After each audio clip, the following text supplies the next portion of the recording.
Move it, gorilla. This isn't charity school. Chase Morrison's palm slammed into the new girl's chest. Her backpack flew off her shoulder. Her books scattered across the concrete. Her body hit the ground hard. The crowd erupted in laughter. Phones lifted high. Camera flashes popped like fireworks. Chase stood over her, his varsity jacket gleaming under the morning sun. His lips curled into a smirk that had terrorized 100 students before her. "That's right," he sneered, blocking her path as she tried to stand. "You don't belong here." The girl crouched, slowly gathering her scattered pages, her jaw tight, her breath even, her hoodie hiding wrists trained for distance timing control. Chase stepped closer, still talking, still sure of himself. He had no idea what was coming. Before we continue, comment below which city you're watching from.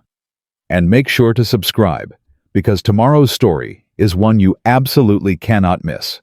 Now, let's get back to this incredible journey. The morning had started with silence. Maya Thompson sat in the passenger seat of her mother's worn Toyota Corolla, watching the Georgia countryside blur past. The car sputtered slightly as they turned onto the private road leading to Westbrook Preparatory Academy. Through the windshield, marble columns rose against the pale morning sky like monuments to old money and older traditions.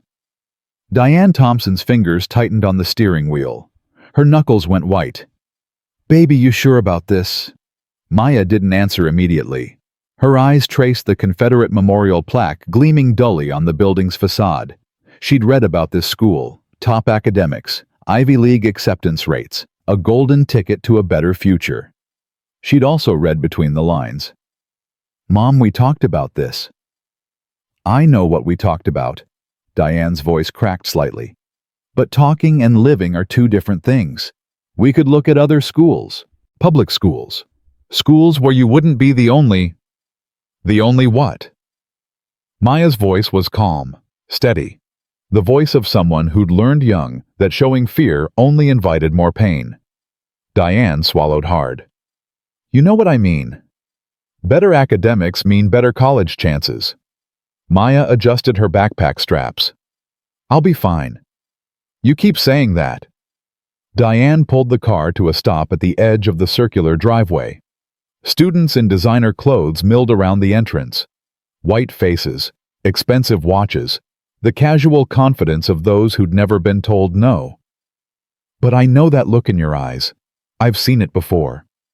Maya turned to face her mother, really looked at her, at the worry lines etched deep around her eyes, at the gray strands threading through her once black hair, at the invisible scars left by a man who'd used his fists to feel powerful. "Just remember what we discussed," Diane said softly. "Sometimes staying low keeps you alive," Maya finished. "I remember."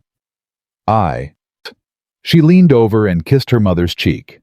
The familiar scent of lavender and hospital antiseptic.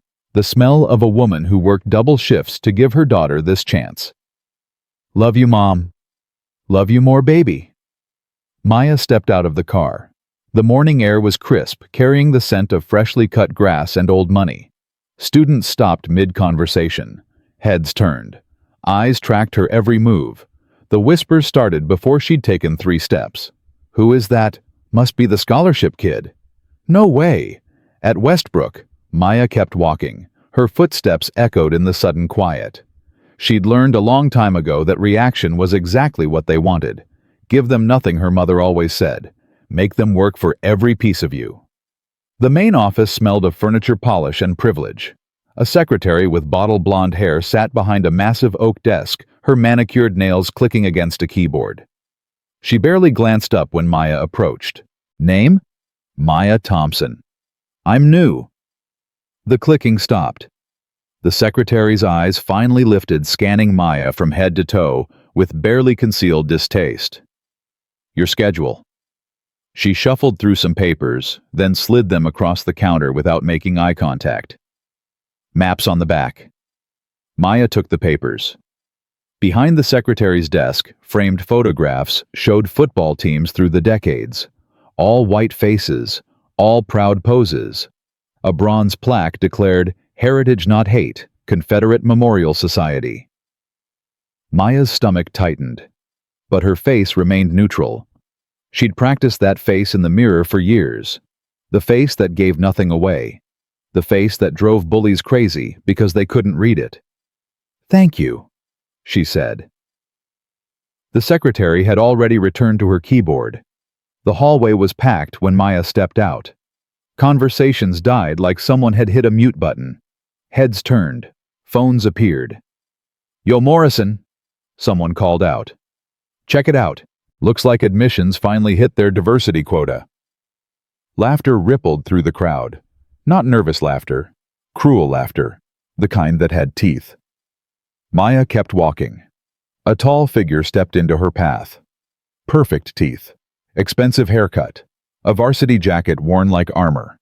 Chase Morrison's smile was wide and white and completely empty behind the eyes. "Well, well." His voice was a lazy drawl, thick with false charm. "Affirmative action Barbie comes to Westbrook." More laughter, louder now. Phones lifted higher. "Did you get lost on your way to public school?" Chase continued. "The bus stop's about 3 miles back. Can't miss it. Just follow the smell of poverty." His crew laughed like it was the funniest thing they'd ever heard.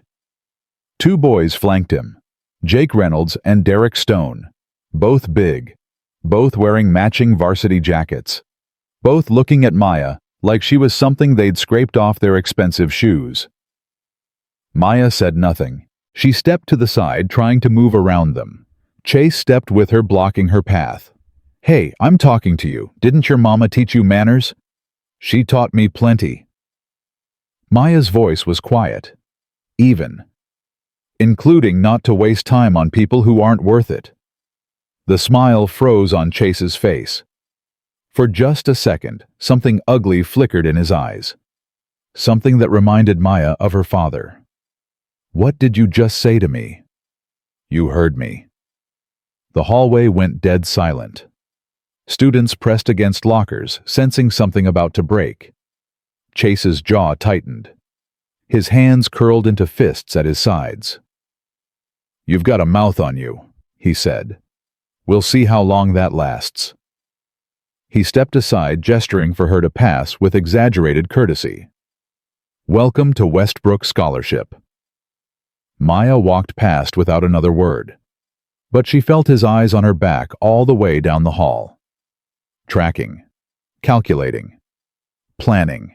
She found her locker and opened it smoothly, ignoring the whispers and stares. "Did you see that?" She actually talked back to Chase. "She's dead. She just doesn't know it yet." First period, American History, room 214. Maya found the classroom and took a seat near the back. The teacher, a middle-aged man with thinning hair and a Confederate flag pin on his lapel, barely acknowledged her presence.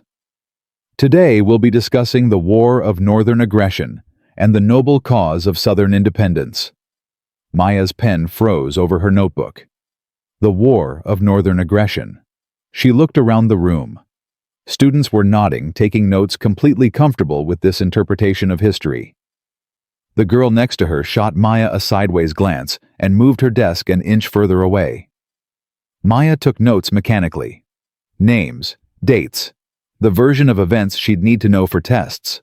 But her mind was elsewhere, cataloging, processing, understanding exactly what kind of place she'd walked into. The bell rang. Students filed out. Maya gathered her things slowly, waiting for the crowd to thin.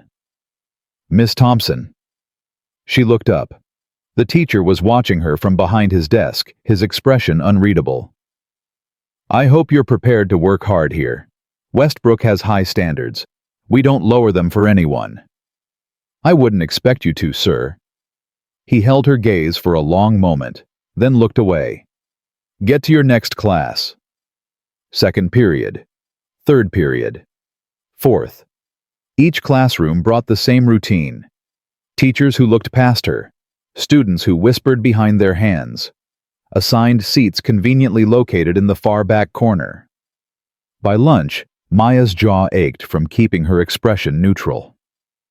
The cafeteria was a sea of white faces and designer clothes. Maya carried her tray through the maze of tables looking for an empty seat. Eyes followed her. Conversations paused, then resumed at lower volumes. She spotted an emptied table near the back and headed toward it. She felt him before she saw him. That predatory energy. That sense of being hunted. Chase's foot shot out just as she passed. The tray flew from her hands. Milk, pasta, fruit salad, all of it launched into the air. Most of it landed on her clothes. Some splattered across her face. The cafeteria erupted. Laughter. Camera flashes. The clicking sound of phone recordings starting up. Oops. Chase's voice was loud enough for everyone to hear. Guess she's not used to our floors yet. Too slippery for the ghetto, I guess. Maya stood perfectly still. Pasta sauce dripped down her shirt. Milk soaked through her jeans. Her hands didn't shake as she grabbed napkins from a nearby dispenser. Don't react. Don't give them anything. Need help there? The voice came from across the cafeteria. A large man in a coach's polo shirt walked over a hand resting casually on Chase's shoulder. Coach Randall, Chase's uncle. Maya had done her research. Accidents happen, right, Morrison? Sure do, Coach. Chase's grin was triumphant. Just trying to help the new girl feel welcome. Coach Randall chuckled. A deep rumbling sound of shared conspiracy. Get to practice, son.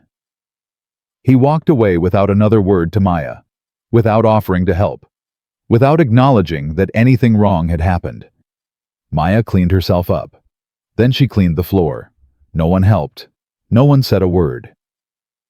When she finally looked up, the entire cafeteria was watching in silence. She dumped the ruined food into a trash can and walked out with her head high. The rest of the day passed in a blur. Teachers called on everyone but her. Students moved seats when she sat nearby. Her last class worksheet came back with a D, even though she knew every answer was correct. When the final bell rang, Maya walked to the pickup area and found her mother's Toyota waiting. Diane's eyes went straight to the stains on Maya's clothes. Baby. I'm fine. Maya climbed into the car and stared straight ahead. Your shirt? Spilled my lunch. No big deal. The drive home was silent. Maya watched the same Georgia countryside blur past in reverse. The same trees. The same sky. Everything the same, except now she knew exactly what she was dealing with. At home, Maya changed clothes and started her homework at the kitchen table. Diane moved around the kitchen preparing dinner, shooting worried glances at her daughter every few seconds. You know, Diane said, finally setting down her spatula, if anyone's giving you trouble. Mom. Maya looked up. I'm handling it. That's what worries me. Diane sat down across from her. I taught you to defend yourself, but sometimes I'm not scared of them. Maybe you should be. Diane reached across the table and took her daughter's hand. These people have money, power, connections. They can hurt you in ways that don't leave bruises. So I should just let them... Maya's eyes flashed. Like you let him hurt us for years. Diane flinched like she'd been slapped. Maya immediately regretted the words. I'm sorry, Mom. I didn't mean... No. Diane's voice was quiet but firm. You're right. I let fear control me for too long. I let him make me small because I thought that's what I had to do to survive. She squeezed Maya's hand tighter. But, baby, I just want you safe. That's all I've ever wanted. I know. Maya squeezed back. And I am safe. You made sure of that. Diane had started teaching Maya martial arts when she was 8 years old. Not for sport, not for competition. For survival. After years of watching her husband's fists connect with her own face, Diane had made sure her daughter would never be helpless. What's the first rule? Diane asked. Never start a fight. And the second? If they bring one to you, make sure they remember why they shouldn't have. Diane nodded slowly. Just promise me you'll be careful. Promise me you won't go looking for trouble. I promise, Mom. That night, Maya lay in bed staring at the ceiling. She thought about Chase's smirk, Coach Randall's laugh, the teacher's indifference, the Confederate plaques on the walls, the way everyone had watched her clean pasta sauce off the floor and done nothing. She thought about her mother's fear, the fear that had kept them trapped in that house for years while her father's rages grew worse and worse. The fear that had finally broken the night he came after Maya instead of Diane. That was the night Diane had fought back. That was the night everything changed. Maya rolled onto her side and looked at the photo on her nightstand. Her mother 10 years younger standing outside a courtroom with a black eye and a triumphant smile. The day the divorce was finalized. The day they started over. We survived him, Maya thought. We can survive this. The next morning, Maya dressed carefully. Black hoodie, comfortable pants, her favorite sneakers. She put in her earbuds, pulled up her hood, and walked into Westbrook's front doors with her head high. Let them stare. Let them whisper. She wasn't here to make friends. She was here to learn. And not just what they taught in classrooms. The week crawled by. Each day brought new humiliations. Her locker was vandalized twice. Go home, spray painted in red letters. Gorilla, scratched into the metal with a key. Maya documented everything. Screenshots, timestamps, a folder on her laptop that grew thicker every day. She reported the vandalism to the office. The secretary promised to look into it. Nothing happened. She reported the harassment to her teachers. They promised to keep an eye on things. Nothing changed. She asked to speak to the principal. He was always in a meeting, always unavailable. Always too busy for a scholarship student with complaints about the school's star quarterback. Chase grew bolder with each passing day. Shoulder checks in the hallway. Whispered slurs as she passed. His phone always out, always recording, always waiting for her to snap. What's the matter, ghetto girl? Cat got your tongue? Maybe she doesn't speak English. Do you speak English? Charity case? I heard her mama's a cleaning lady. That true? Your mama cleaned toilets for a living. Maya said nothing. She walked past. She kept her face neutral. She gave them nothing. But inside, something was building. Something that remembered her father's hands around her throat. Something that had sworn never again. Friday morning arrived with a sense of inevitability. Maya walked into the girls' locker room before second period, her steps measured and deliberate. The usual whispers and stares followed her as she changed into gym clothes. The locker room emptied as girls filed out. Maya waited until the crowd thinned, then followed. She'd learned that moving with the pack only invited accidental shoves and elbows. The gymnasium echoed with squeaking sneakers and bouncing basketballs. Coach Randall stood at center court whistle dangling from his thick neck. Line up, he barked. 2 laps, then stretches. Maya took her place at the back of the group. As they began running, she maintained a steady pace, keeping distance between herself and the others. Hey! A voice cut through the noise. Affirmative action. Coach said run, not walk. Chase jogged backward, facing her with that trademark smirk. Jake and Derek flanked him, their varsity jackets like uniforms. Maya kept her pace, her eyes forward, her muscles tensing instinctively. They were positioning themselves, boxing her in near the bleachers. The rest of the class had moved ahead, leaving them isolated in the corner of the gym. Coach Randall was occupied with his phone, deliberately not watching. What's wrong? Chase taunted. Too ghetto to keep up. Maya's mind clicked into assessment mode. 3 opponents, limited space, multiple witnesses, but none likely to help. No cameras pointed this direction. She reached for her phone to record. Chase's hand shot out, slapping it from her grip. It clattered across the floor. Oops. His smirk widened. Butterfingers. Jake grabbed her wrist.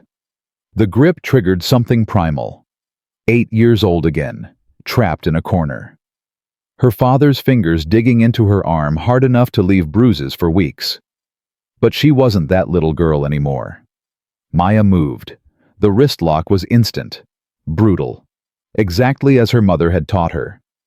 Jake's eyes went wide with shock as his arm twisted at an unnatural angle. His knees buckled. She drove him down using his own momentum against him. He hit the floor with a heavy thud. Chase's fist came swinging, telegraphed, sloppy, all ego and no technique.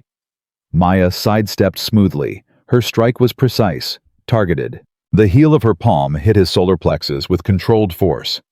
The sound he made was more shock than pain. All the air left his lungs at once. He folded in half, clutching his stomach. Derek charged like a bull. Pure emotion. No strategy. The leg sweep was almost casual. One moment he was rushing forward. The next he was staring at the gymnasium ceiling, gasping for breath. The entire sequence took less than 10 seconds. The gym went silent.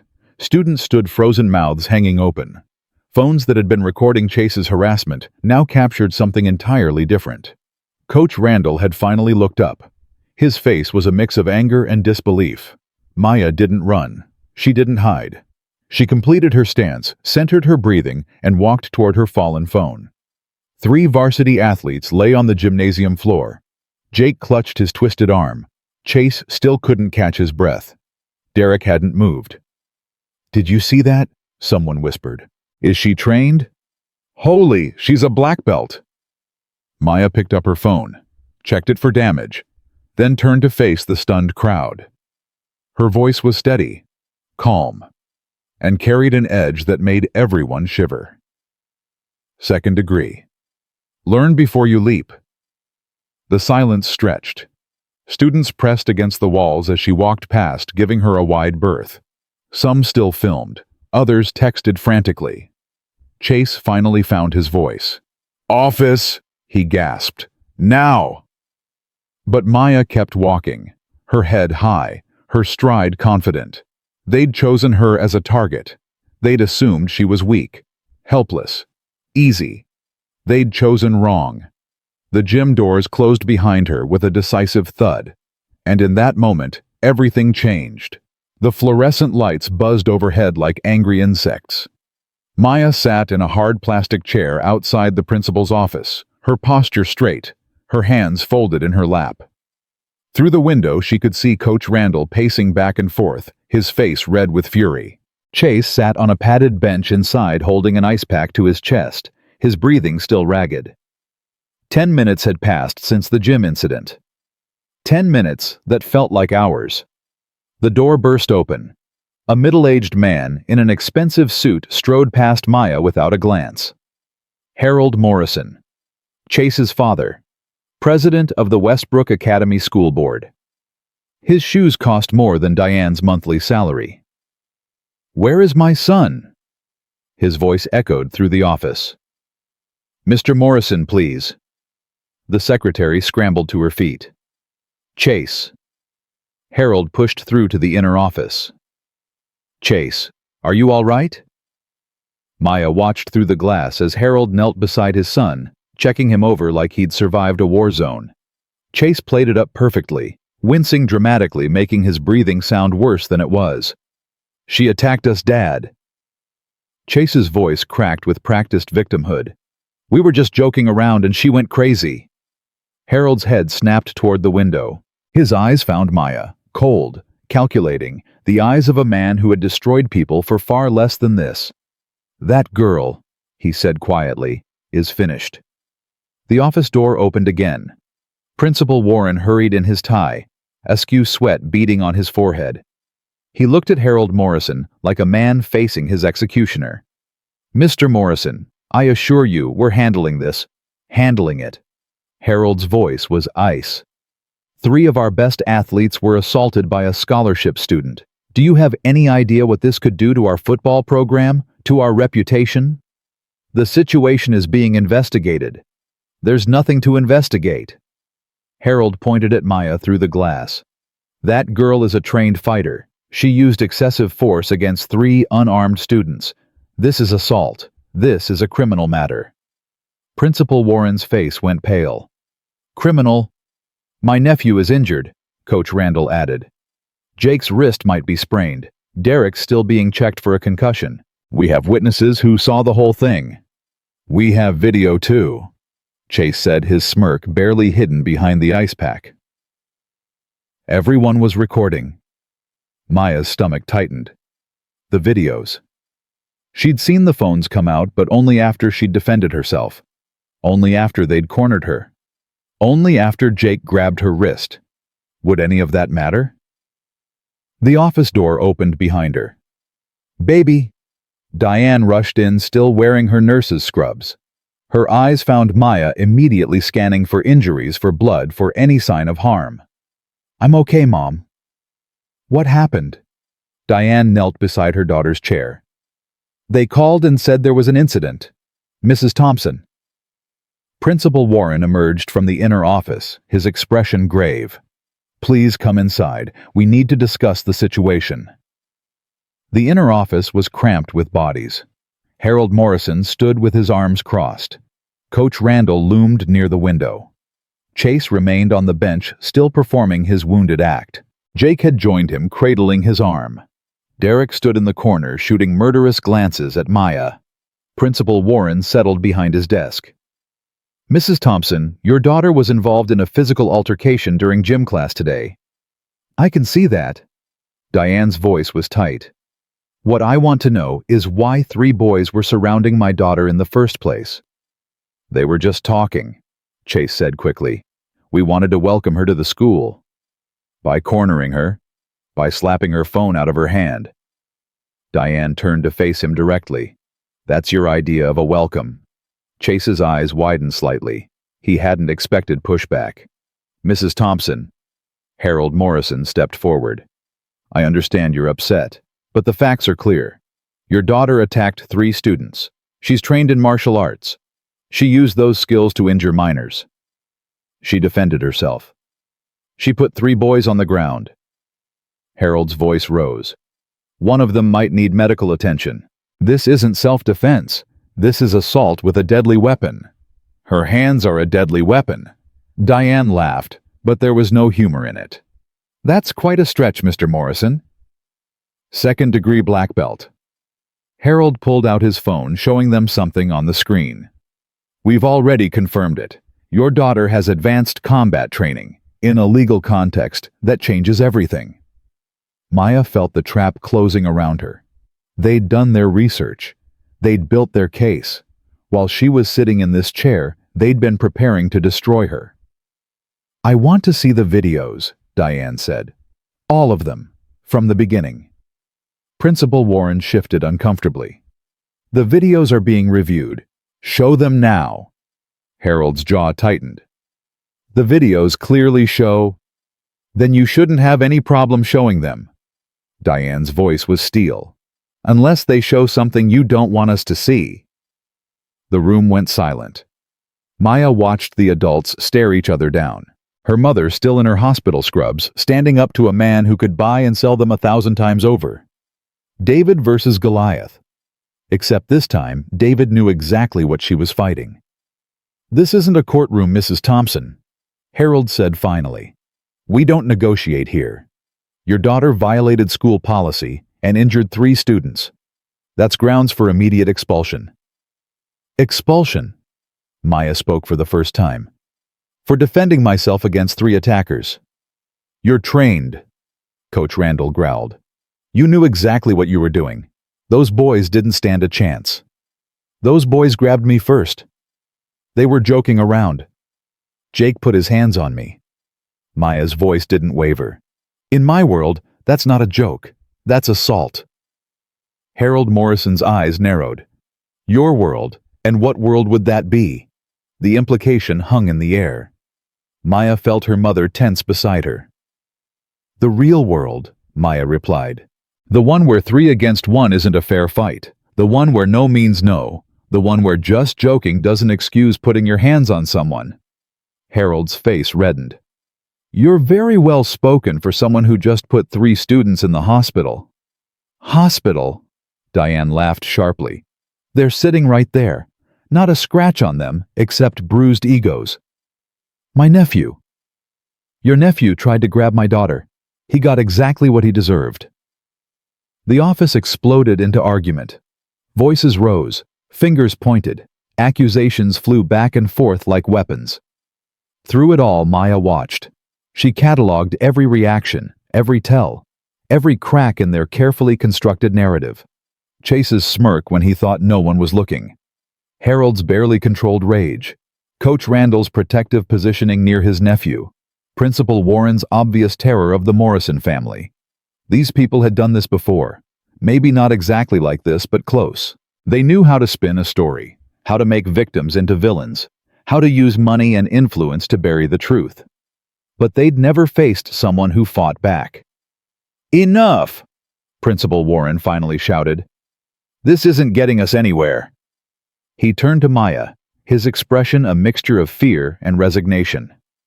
"Miss Thompson, given the severity of this incident and your advanced combat capabilities, I have no choice but to suspend you for 10 days pending a full investigation." "And Chase?" Maya asked. "Jake Derrick. Mr. Morrison will be sent home to recover." Principal Warren couldn't meet her eyes. "We'll discuss any disciplinary action after reviewing the situation." So she gets suspended, and they get a vacation. Diane's voice dripped with contempt. "That's your idea of justice." "It's the best I can do under the circumstances." "The circumstances being that Harold Morrison signs your paychecks?" Principal Warren flinched like she'd slapped him. Harold stepped forward, his face dark with fury. "Be very careful, Mrs. Thompson. You're in a room full of witnesses. Slander is a serious accusation. So is assault." Diane took Maya's hand. But only when the right person is making the accusation, apparently. She pulled Maya toward the door. "We'll be speaking to our lawyer, and the school board, and anyone else who'll listen." "I am the school board," Harold called after them. "Good luck with that." The hallway outside was empty. Classes had resumed while they argued. But Maya could feel eyes watching from classroom windows. Phones recording through barely open doors. The story was already spreading. She could see it in the way a teacher quickly looked away when they passed. In the hushed whisper that followed them down the hall. "Mom," Maya said quietly, "they're going to bury us." Diane squeezed her hand tighter. "Let them try." 3 days later, Maya's phone buzzed with a news alert. Local student involved in school violence, parents demand action. The article painted her as the aggressor. A trained fighter who had infiltrated Westbrook Academy. A scholarship student with a chip on her shoulder and something to prove. The quotes were all anonymous, but the message was clear. Maya Thompson was dangerous. Maya Thompson didn't belong. Maya Thompson needed to be expelled before she hurt someone else. The comment section was worse. "Send her back where she came from. This is what happens when you let thugs into good schools. She should be in jail, not suspended." Maya read every word. She screenshot everything. She added it to the folder that grew thicker by the hour. Diane found her at the kitchen table at midnight, laptop, glowing eyes red from strain. "Baby, you need to sleep." "I can't." Maya's fingers flew across the keyboard. "They're controlling the narrative. Every article, every post, every comment, it's all the same story. Violent scholarship girl attacks innocent athletes. I have to fight back." "How?" Maya turned the laptop around. On the screen was a draft post for a new Instagram account. No profile picture, no identifying information, just a simple bio, "Truth fears no light." "What is this?" Diane asked. "Evidence." Maya clicked through folders of screenshots, threatening texts, vandalized lockers, the video from the gym that showed Chase and his friends surrounding her. "They think they can bury this because that's what they've always done, but I'm not going anywhere." "Maya." Diane sat down heavily. "These people have money, lawyers, connections. If you start a war with them..." "They started it." Maya's voice was quiet but hard. "I'm just showing people who they really are. Diane was silent for a long moment. Then she reached out and touched her daughter's face. "You remind me of myself," she said softly, "before I learned to be afraid. You taught me not to be afraid. I taught you to survive." Diane's eyes glistened. "I'm not sure I taught you how to live while you were doing it." Maya covered her mother's hand with her own. "I'm not just surviving, Mom. I'm fighting. There's a difference." The next morning, Maya walked back into Westbrook Academy. Her suspension had been reduced to 5 days after Diane threatened legal action. The official story was that it was a mutual altercation with fault on both sides. The unofficial story was written on every face she passed. Students cleared the hallways when they saw her coming. Not out of respect, out of fear. They whispered behind her back and fell silent when she turned around. They crossed to the other side of the corridor rather than pass within arm's reach. Maya felt like a ghost, visible but untouchable, present but isolated. She found her locker vandalized again. This time someone had taped a picture to the door, her yearbook photo edited onto a mugshot template. Below it, in bold red letters, "Arrest this animal." Maya stared at it for a long moment. Then she pulled out her phone and took a picture. "I can help clean that up." The voice came from behind her. Maya turned to find an older black woman in a custodian's uniform pushing a cleaning cart. Her name tag read Dorothy Jenkins. Her kind eyes held something more than sympathy, understanding. "It's okay," Maya said. "Let them look at their own handiwork." Mrs. Jenkins nodded slowly. Then, with practiced casualness, she reached into her pocket and slipped a folded piece of paper into Maya's hand. "Not all fights are won with fists," she said quietly. "Sometimes the best weapon is the truth." Maya looked down at the paper, then back up at Mrs. Jenkins. But the older woman was already pushing her cart down the hallway, humming softly to herself. Maya unfolded the note. "They've done this before. Check the 2019 yearbook, page 156. Look for Marisol Rivera. Storage room B, third shelf box marked Archives." Maya's heart began to pound. They've done this before. The words echoed in her mind through every class, every period, every moment of isolation and whispered accusations. She wasn't the first, which meant there might be others, which meant there might be proof. At lunch, instead of going to the cafeteria, Maya slipped into the library.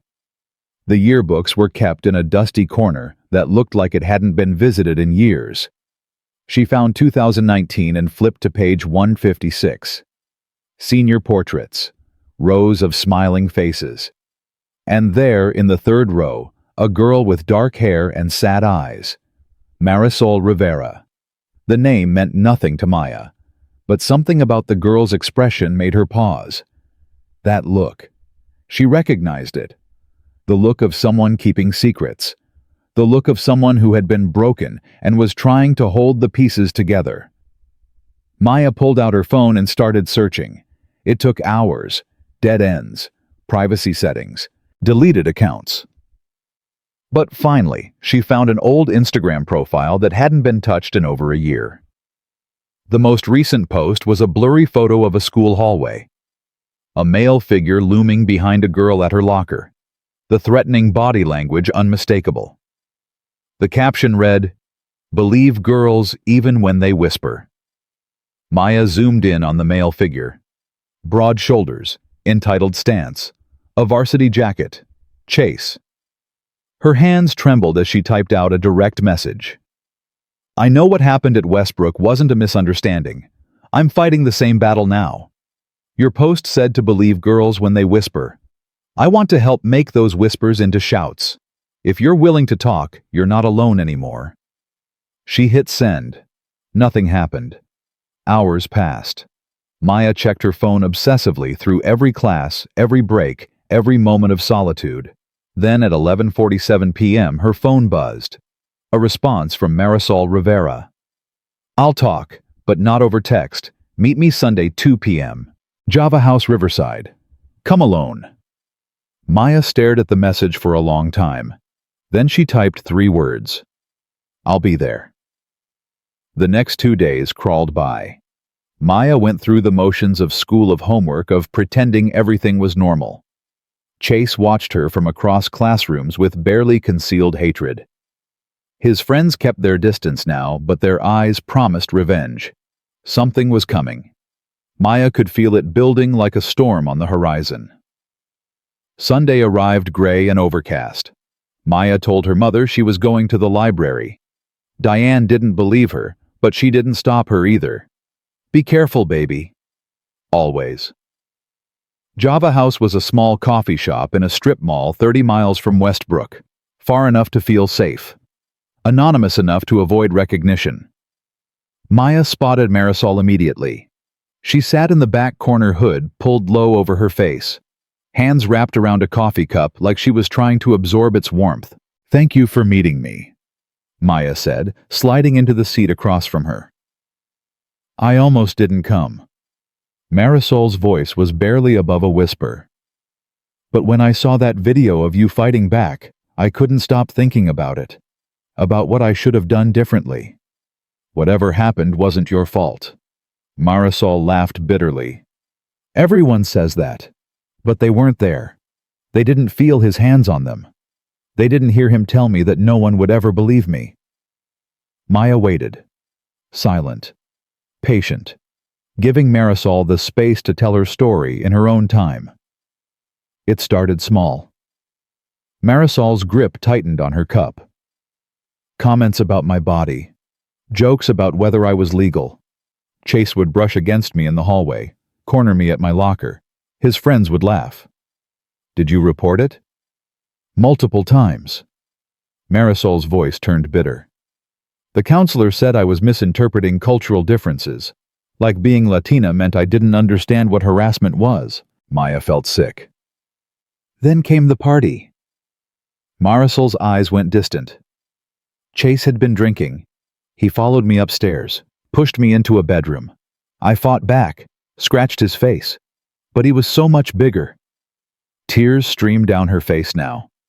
Someone heard me screaming and pulled him off. But the next day he claimed I attacked him first. Said I was crazy. Said I led him on and then changed my mind. What did the school do? His father called me into his office. Marisol's voice dropped to a whisper. Harold Morrison sat there with his lawyer and told me that if I kept spreading lies about his son, they'd make sure I regretted it. She pulled out her phone, hands shaking. A week later they expelled me for academic dishonesty, claimed I cheated on a test. It wasn't true, but it didn't matter. They had all the power. Maya felt rage building in her chest. Cold, controlled. The kind of anger that demanded action, not reaction. I saved everything. Marisol handed over her phone. Threatening texts from Chase, photos of the scratches he left on my arms, even a voicemail from Harold Morrison warning me to stay quiet. Maya scrolled through the evidence, message after message of harassment, photos of bruises on Marisol's wrists, a torn shirt, and then the voicemail. Harold Morrison's voice smooth and cold. Miss Rivera, I want to make sure we understand each other. My son's future is not going to be derailed by some misunderstanding. I suggest you take some time to think about what's best for everyone involved, including your family. Maya's blood ran cold. Why didn't you go to the police? The Morrisons own half this town. Marisol wiped her eyes. Harold's brother is the police chief. My parents wanted to fight, but we couldn't afford lawyers, and after what happened to the last girl who accused Chase. Maya's head snapped up. There were others. At least 2 that I know of. Both transferred out suddenly. No one ever talked about why. Marisol leaned forward. That's why I had to meet you. You're the first person who stood up to him and actually hurt him back. They can't just make you disappear.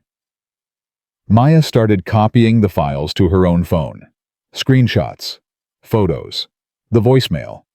Every piece of evidence that proved what Chase Morrison really was. I'm going to make sure everyone sees this, she said. But are you sure you want me using your name? They might come after you again. I don't care anymore. Something hard crept into Marisol's voice. I've spent the last year having nightmares, feeling worthless, wondering if it was somehow my fault. But watching you fight back woke something up in me. She reached across the table and gripped Maya's hand. Use my name. Use my face. I want them to know they didn't break me. Maya nodded slowly. They're going to try to destroy us both. You know that, right? Let them try. Marisol's eyes were fierce now. I'm done hiding. I'm done being afraid. Whatever happens, at least people will know the truth. They talked for another hour. Maya recorded everything: names, dates, details. The systematic way the Morrisons buried complaints, how teachers looked away, how Chase's violence escalated because he knew he was untouchable. When they finally said goodbye, Marisol hugged Maya fiercely. Make them pay, she whispered. For all of us. That night, Maya sat at her desk, surrounded by evidence. Screenshots filled her screen, videos queued up. Marisol's testimony edited into a devastating timeline of abuse and cover-ups. Her finger hovered over the post button. Once she did this, there was no going back. They would come at her harder than ever. They would try to destroy her reputation, her future, everything. But they'd already tried that. And she was still standing. Maya scheduled the first post for Monday morning at exactly 7:45 a.m. Right when first period started. Maximum visibility. Maximum impact. Her phone buzzed. A text from an unknown number. Nice meeting with your new friend today. Cute coffee shop. Very private. Too bad nothing stays private anymore. Sleep tight. Maya stared at the message. They were watching her. They knew about Marisol. They knew about the evidence. The storm was coming, and Maya Thompson was ready to meet it head-on. Maya didn't sleep that night. She lay in bed staring at her phone, reading and rereading the threatening message until the words blurred together. They knew about Marisol. They knew about the coffee shop. They had eyes everywhere. At 3:47 a.m., she finally made a decision. She copied every file to 3 different cloud accounts. She emailed backups to herself under fake names. She created hidden folders within folders within folders. If they came for her evidence, they would find nothing but ghosts. By 6:15 a.m., she was dressed and ready. Black hoodie, comfortable pants, her favorite sneakers. The same outfit she'd worn on her first day at Westbrook. The outfit that had become her armor. Diane found her at the kitchen table, laptop open, coffee untouched. Baby, did you sleep at all? Enough. Maya closed her laptop. I need to tell you something. She told her mother everything. The threatening text, the surveillance, the files she'd hidden across the internet. Diane listened in silence, her face growing paler with each revelation. They're watching us, Diane said when Maya finished. They know where we go, who we talk to. They're trying to scare us. It's working. Diane's hands trembled as she reached for her coffee. Maya, maybe we should go to the police. The police chief is Harold Morrison's brother. Then we leave, transfer schools, start over somewhere else. And let them win. Maya shook her head. That's what they want. That's what they've always done. Scare people into silence, make victims disappear. She reached across the table and took her mother's hand. I'm not disappearing, Mom. Not for them. Not for anyone. Diane's eyes filled with tears. I'm so scared for you. I know. Maya squeezed her hand. But you taught me that fear isn't the same as weakness. Fear is just information. It tells you what matters. When did you get so wise? I had a good teacher. Monday morning arrived at 7:30 a.m. with Maya walking through Westbrook's front doors. The hallways buzzed with their usual energy, students rushing to lockers, teachers clutching coffee cups, the rhythmic slam of doors opening and closing. At exactly 7:45 a.m., Maya's scheduled post went live. She watched the notifications start rolling in from her position near the library entrance. 10 views, 50, 100. Comments appeared like wildfire. Is this real? Oh my God, that's Marisol. I knew something happened to her. By 8:00 a.m., the video had crossed 1,000 views. Students huddled in groups, heads bent over phones, watching Marisol's tearful testimony. The whispers that had followed Maya for weeks took on a different tone. She wasn't lying. Chase actually did that. His dad threatened her family.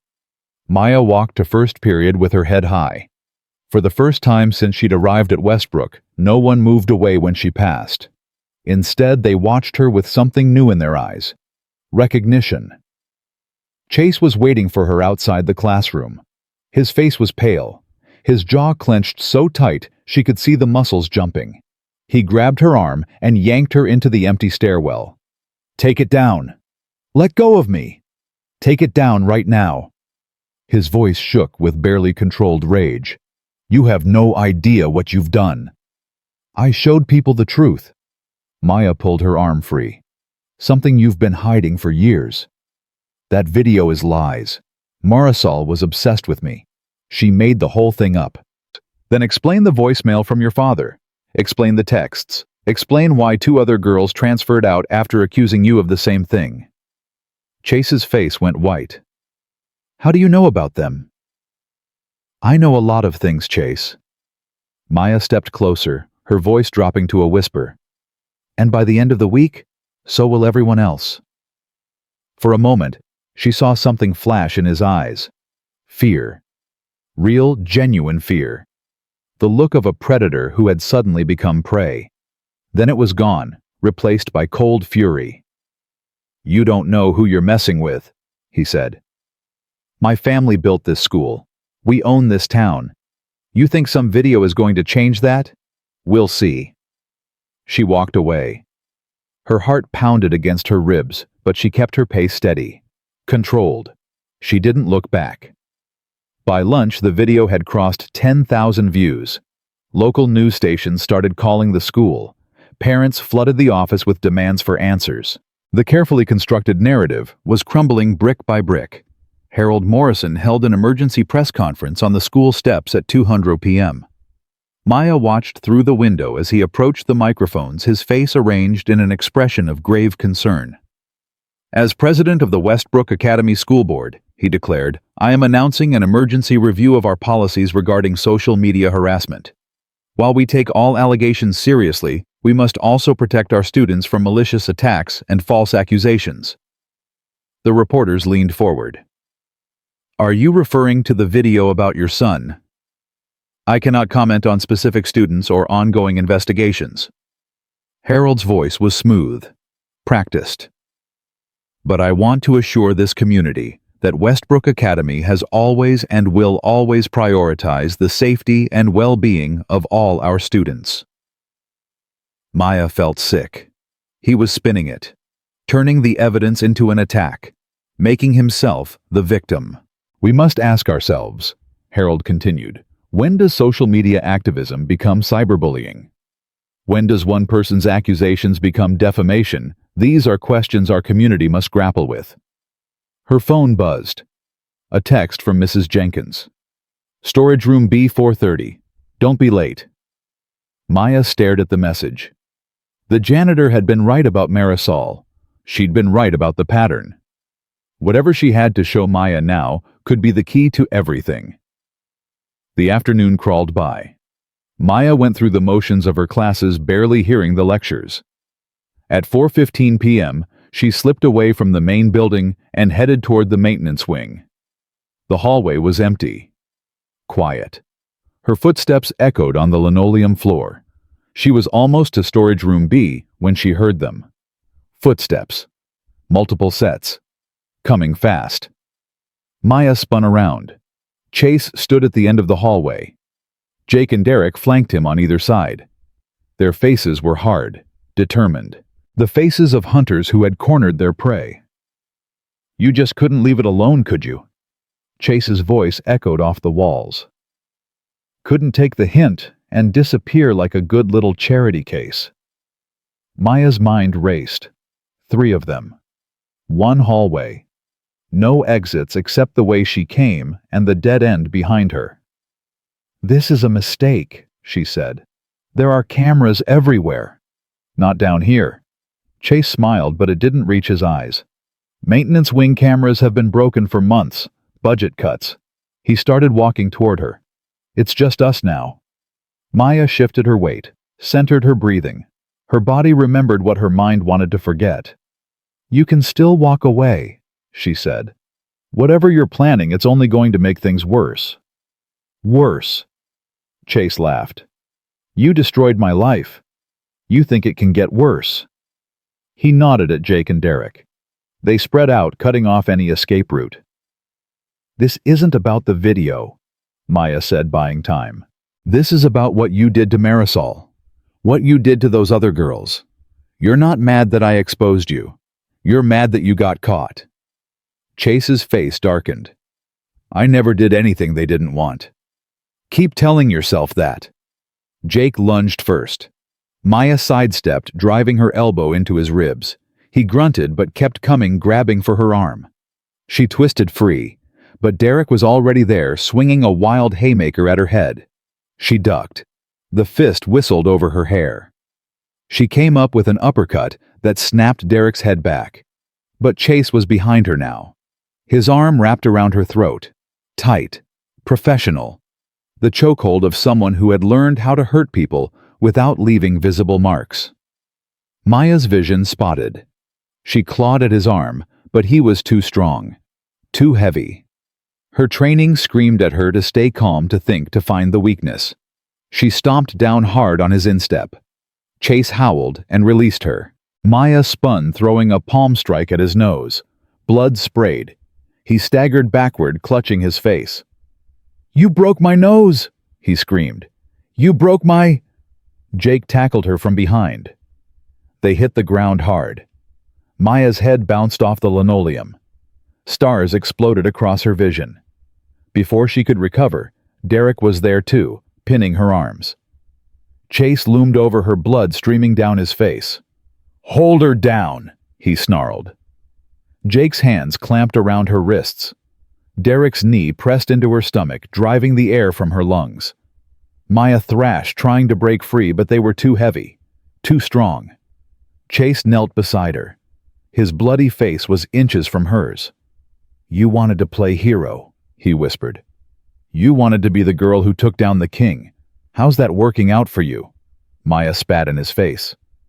For a moment, time stopped. Chase's expression went blank.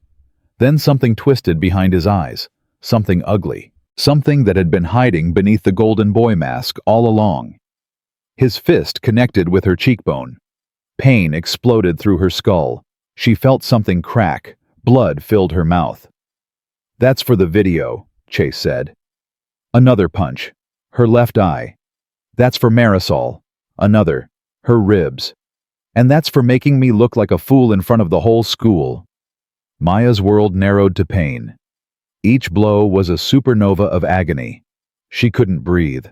Couldn't think. Couldn't do anything but survive. "Chase, that's enough." Jake's voice seemed far away. "Chase, stop. You're going to kill her. She deserves it." Chase's fists kept falling. "She deserves every—" "Chase." Derek let go of Maya's arm and grabbed his friend. "Stop, someone's coming." Footsteps. Voices. Getting closer. Chase scrambled to his feet. His hands were covered in blood. Maya's blood.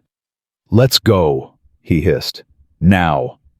They ran. Their footsteps faded down the hallway, leaving Maya alone on the cold floor. She tried to move. Pain screamed through every inch of her body. Her left eye was swelling shut. Her ribs felt like broken glass grinding together. Blood pooled beneath her head. "Get up," she told herself. "Get up. Get up." She couldn't. The footsteps grew louder. A door opened somewhere nearby. "Oh my Lord! Oh my Lord, child!" Mrs. Jenkins' face appeared above her eyes, wide with horror. "What did they do to you?" The older woman's hands trembled as she knelt beside Maya. "What did they do?" "Phone," Maya whispered through bloody lips. "They took my phone." "Don't talk. Don't try to move." Mrs. Jenkins was already calling 911. "I need an ambulance at Westbrook Academy, maintenance wing. A student has been attacked. She's badly hurt." Maya's vision started to fade, the edges going dark, the pain becoming distant. "Stay with me, baby." Mrs. Jenkins' voice was firm, commanding, the voice of someone who had seen too much and refused to lose another child to these monsters.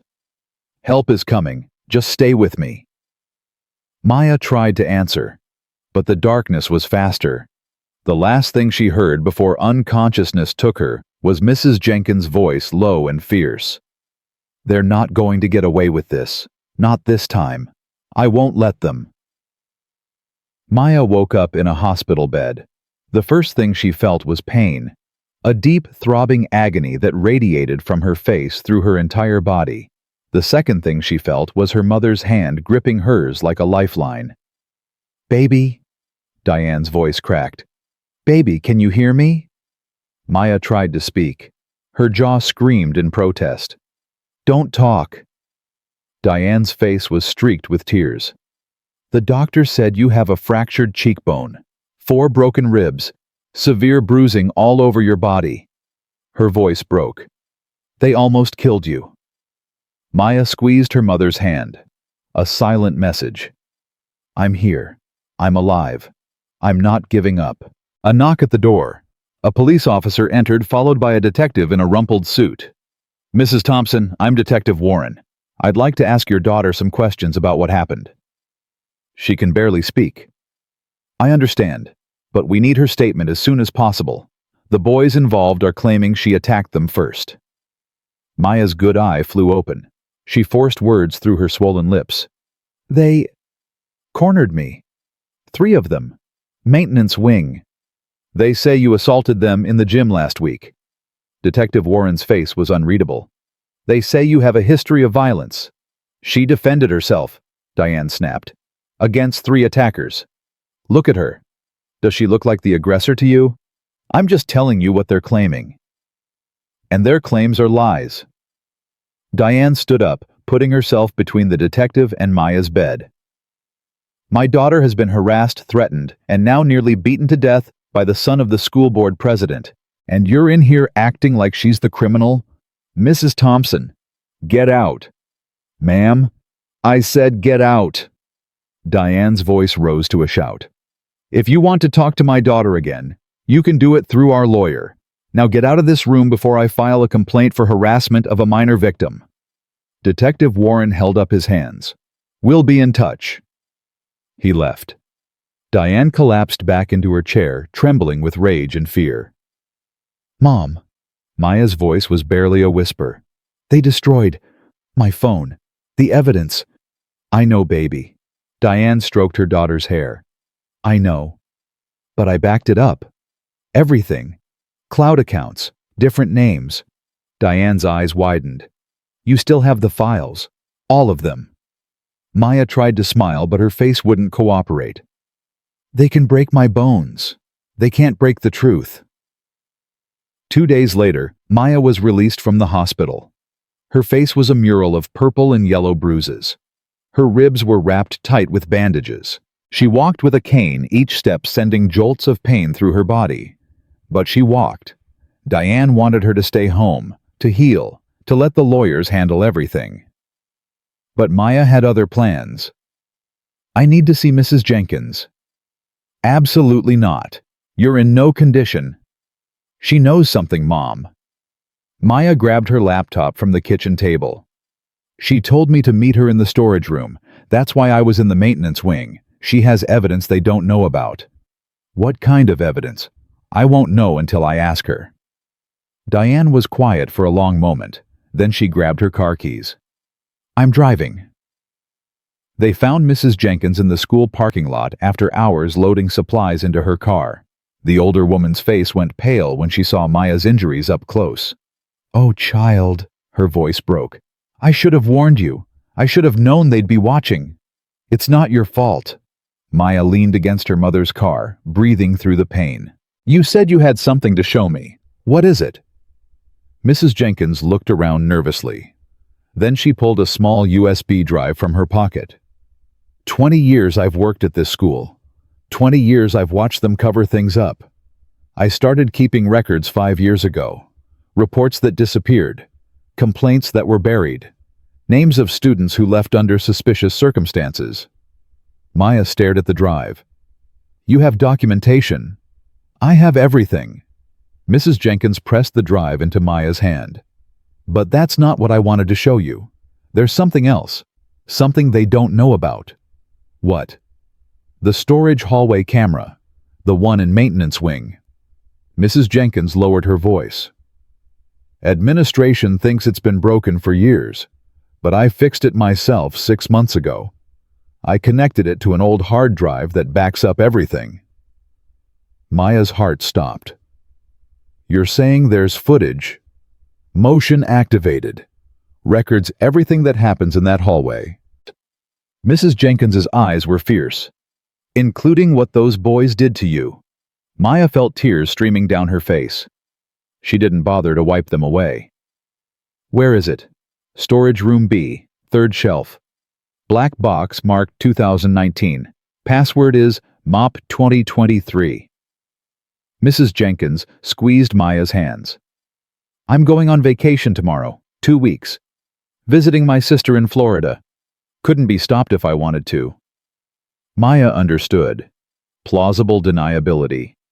Mrs. Jenkins was giving her the weapon while making sure she couldn't be blamed for it.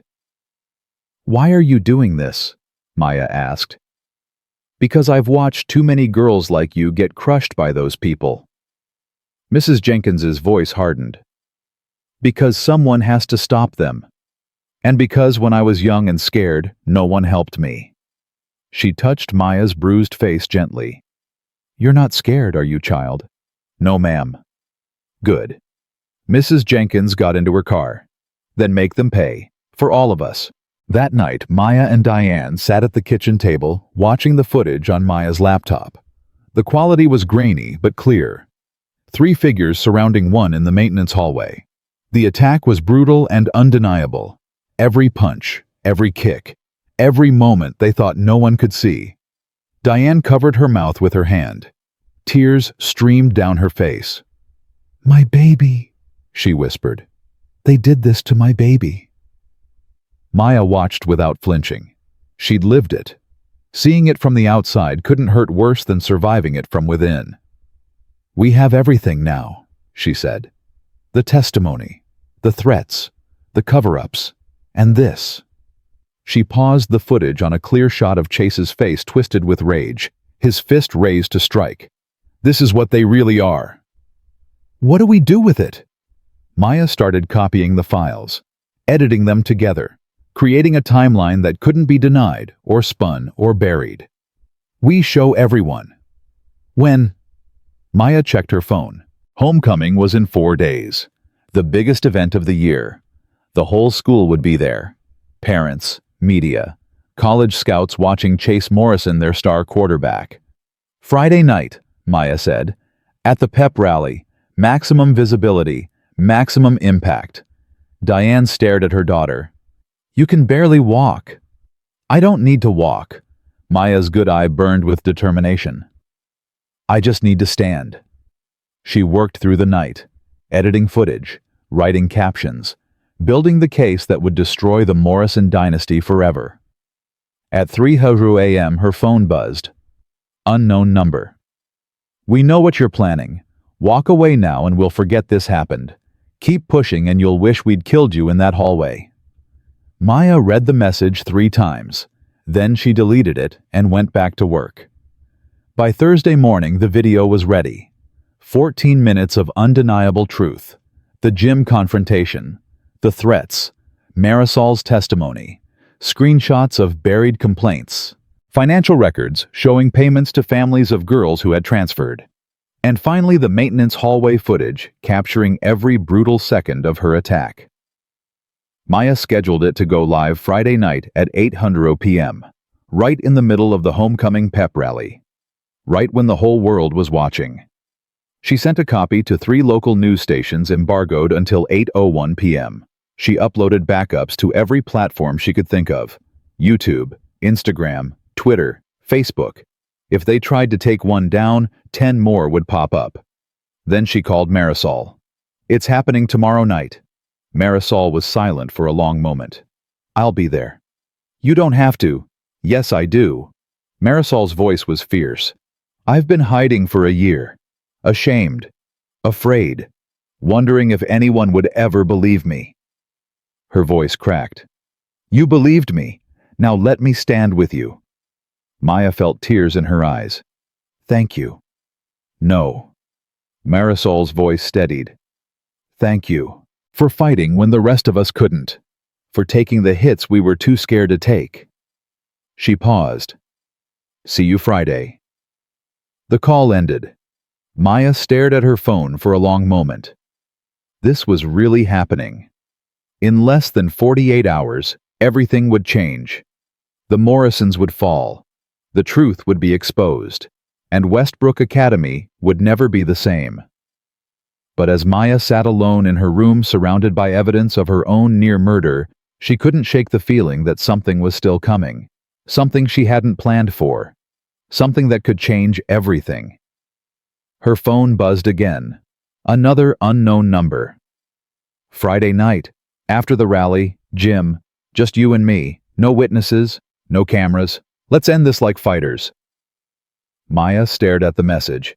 Chase Morrison wanted a final confrontation, face-to-face, one-on-one. Every logical part of her brain screamed that it was a trap, that he would bring his friends, that they would finish what they started in the maintenance hallway. But another part of her, the part that had been forged in pain and hardened by fire, wanted to look him in the eye when everything fell apart. She typed her response. "I'll be there." Friday arrived wrapped in autumn sunshine and false promises. Maya stood in front of her bedroom mirror at 5:47 p.m., studying the face that stared back at her. The bruises had shifted from purple to green and yellow. Her left eye had finally opened enough to see through. The swelling in her cheek had gone down, but the fracture still ached with every movement. She looked like a fighter who had lost. But she wasn't finished yet. Diane appeared in the doorway, her face tight with worry. "You don't have to do this." "Yes, I do." "Maya, please." Diane crossed the room and took her daughter's hands. "You've done enough. The video is scheduled. The news stations have copies. Let the evidence speak for itself. You don't need to be there." "I was there when they beat me." Maya's voice was steady, certain. "I'll be there when they fall. And if Chase tries something, if his friends are waiting, then I'll handle it." "You can barely walk." "I can walk enough." Diane's eyes filled with tears. "I've spent your whole life trying to protect you. From your father. From the world. From people who want to hurt you just because of who you are." Her voice cracked. "And now, I have to watch you walk into a trap." Maya pulled her mother into a careful hug, mindful of her broken ribs. "You didn't teach me to hide, Mom. You taught me to fight. And sometimes fighting means standing up when everyone expects you to stay down." Diane held her daughter for a long moment. When she finally pulled back, her face had changed. The fear was still there, but something else had joined it. Pride. "Then I'm coming with you." "Mom." "Don't argue." Diane grabbed her keys. "If you're going to war, you're not going alone." They arrived at Westbrook Academy at 7:15 p.m. The parking lot was packed. Students in formal wear poured toward the stadium. Parents carried blankets and coolers. News vans had set up along the perimeter, their satellite dishes pointed at the sky. Maya walked through the crowd with her head high. People stared, whispered, pointed at her bruised face. She didn't care. Let them look. In 45 minutes, they'd have much more to look at. She found Marisol waiting near the entrance wearing a simple black dress and an expression of fierce determination. "You came," Maya said. I told you I would.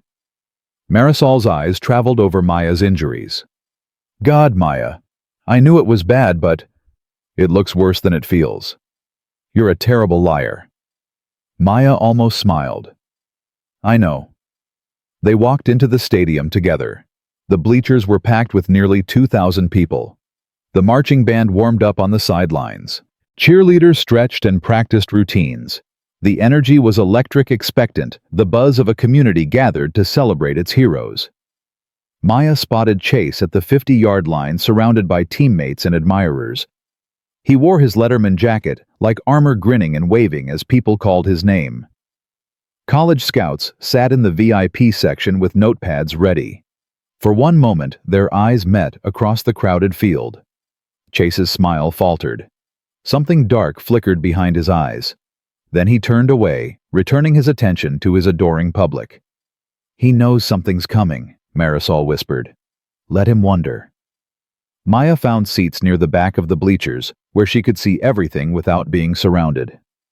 Diane sat on one side, Marisol on the other. 3 women waiting for the storm to break. At 7:45 p.m., the pep rally officially began. Principal Warren took the microphone, his voice booming through the speakers. Welcome, Westbrook family, to our annual homecoming celebration.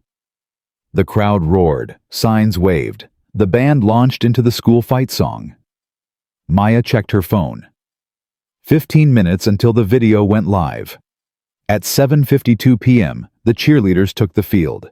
Their routine was perfect, polished, a display of school spirit that had won state championships 3 years running. Flips and spins and pyramids building toward the sky. Maya watched without really seeing. Her mind was elsewhere, running through possibilities, calculating outcomes, preparing for what came next. At 7:58 p.m., the cheerleaders finished their routine to thunderous applause. The crowd began chanting Chase's name, waiting for their golden boy to take the stage for his big speech. Chase jogged to center field, microphone in hand, his smile wide and confident. Thank you, Westbrook. His voice echoed across the stadium. It's an honor to stand here as your quarterback, your classmate, and your friend. The crowd cheered, parents clapped, teachers nodded approvingly. Maya's phone showed 7:59 p.m., 1 minute. This school has given me so much, Chase continued. Opportunities, friendships, a family that believes in excellence and tradition. 60 seconds. Together, we've built something special here, something worth protecting, something worth fighting for. 30 seconds. And I promise you, as long as I'm wearing this jersey, I will never stop fighting for Westbrook Academy. The crowd erupted. Maya's phone buzzed. 8:00 p.m. Video posted. For a moment, nothing happened. Chase kept talking. The crowd kept cheering. The world kept spinning on its axis. Then the jumbotron flickered. The massive screen above the field stuttered, froze, went black. A few people murmured, assuming technical difficulties. When the image returned, it wasn't showing the cheerleaders' routine. It was showing grainy security footage of a school hallway. 3 figures surrounding one. The audio kicked in, tiny but clear. You think that little video is going to hurt me? No one's going to believe you. The crowd went silent. On the screen, Chase Morrison's face twisted with rage. His fist drew back, connected with Maya's cheekbone. Blood sprayed. Screams erupted from the bleachers. The footage continued relentless. Every punch, every kick. Maya's broken crawl toward the exit. The boys laughing as they walked away. Oh my God, someone shouted. That's Chase. He's beating her. Is this real? Harold Morrison shot to his feet in the VIP section, his face white with shock. He grabbed for his phone, screaming orders at someone. But the video kept playing. New footage appeared. Earlier clips of Chase harassing students, screenshots of threatening texts. Marisol's tear-stained face describing her assault. He followed me upstairs, pushed me into a bedroom. I fought back, but he was so much bigger. The crowd's reaction shifted from shock to horror.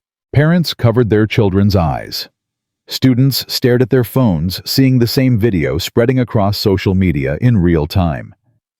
Then came Harold Morrison's voicemail. "Miss Rivera, I want to make sure we understand each other. My son's future is not going to be derailed by some misunderstanding." The VIP section emptied as college scouts grabbed their bags and fled. Harold Morrison stood frozen, watching his carefully constructed dynasty crumble in real time. Chase dropped his microphone. The feedback squeal echoed across the suddenly silent stadium. "That's not real," he shouted. "Someone faked it. That's not—" But no one was listening anymore. The crowd had turned away from him, their attention fixed on the screen above. The golden boy was speaking, but his words meant nothing now. Maya stood up. The movement drew attention. Heads turned. Phones swiveled toward her. She walked slowly toward the field, each step careful and deliberate, despite the pain in her ribs. Her mother tried to stop her, but Maya shook her head. "I need to finish this."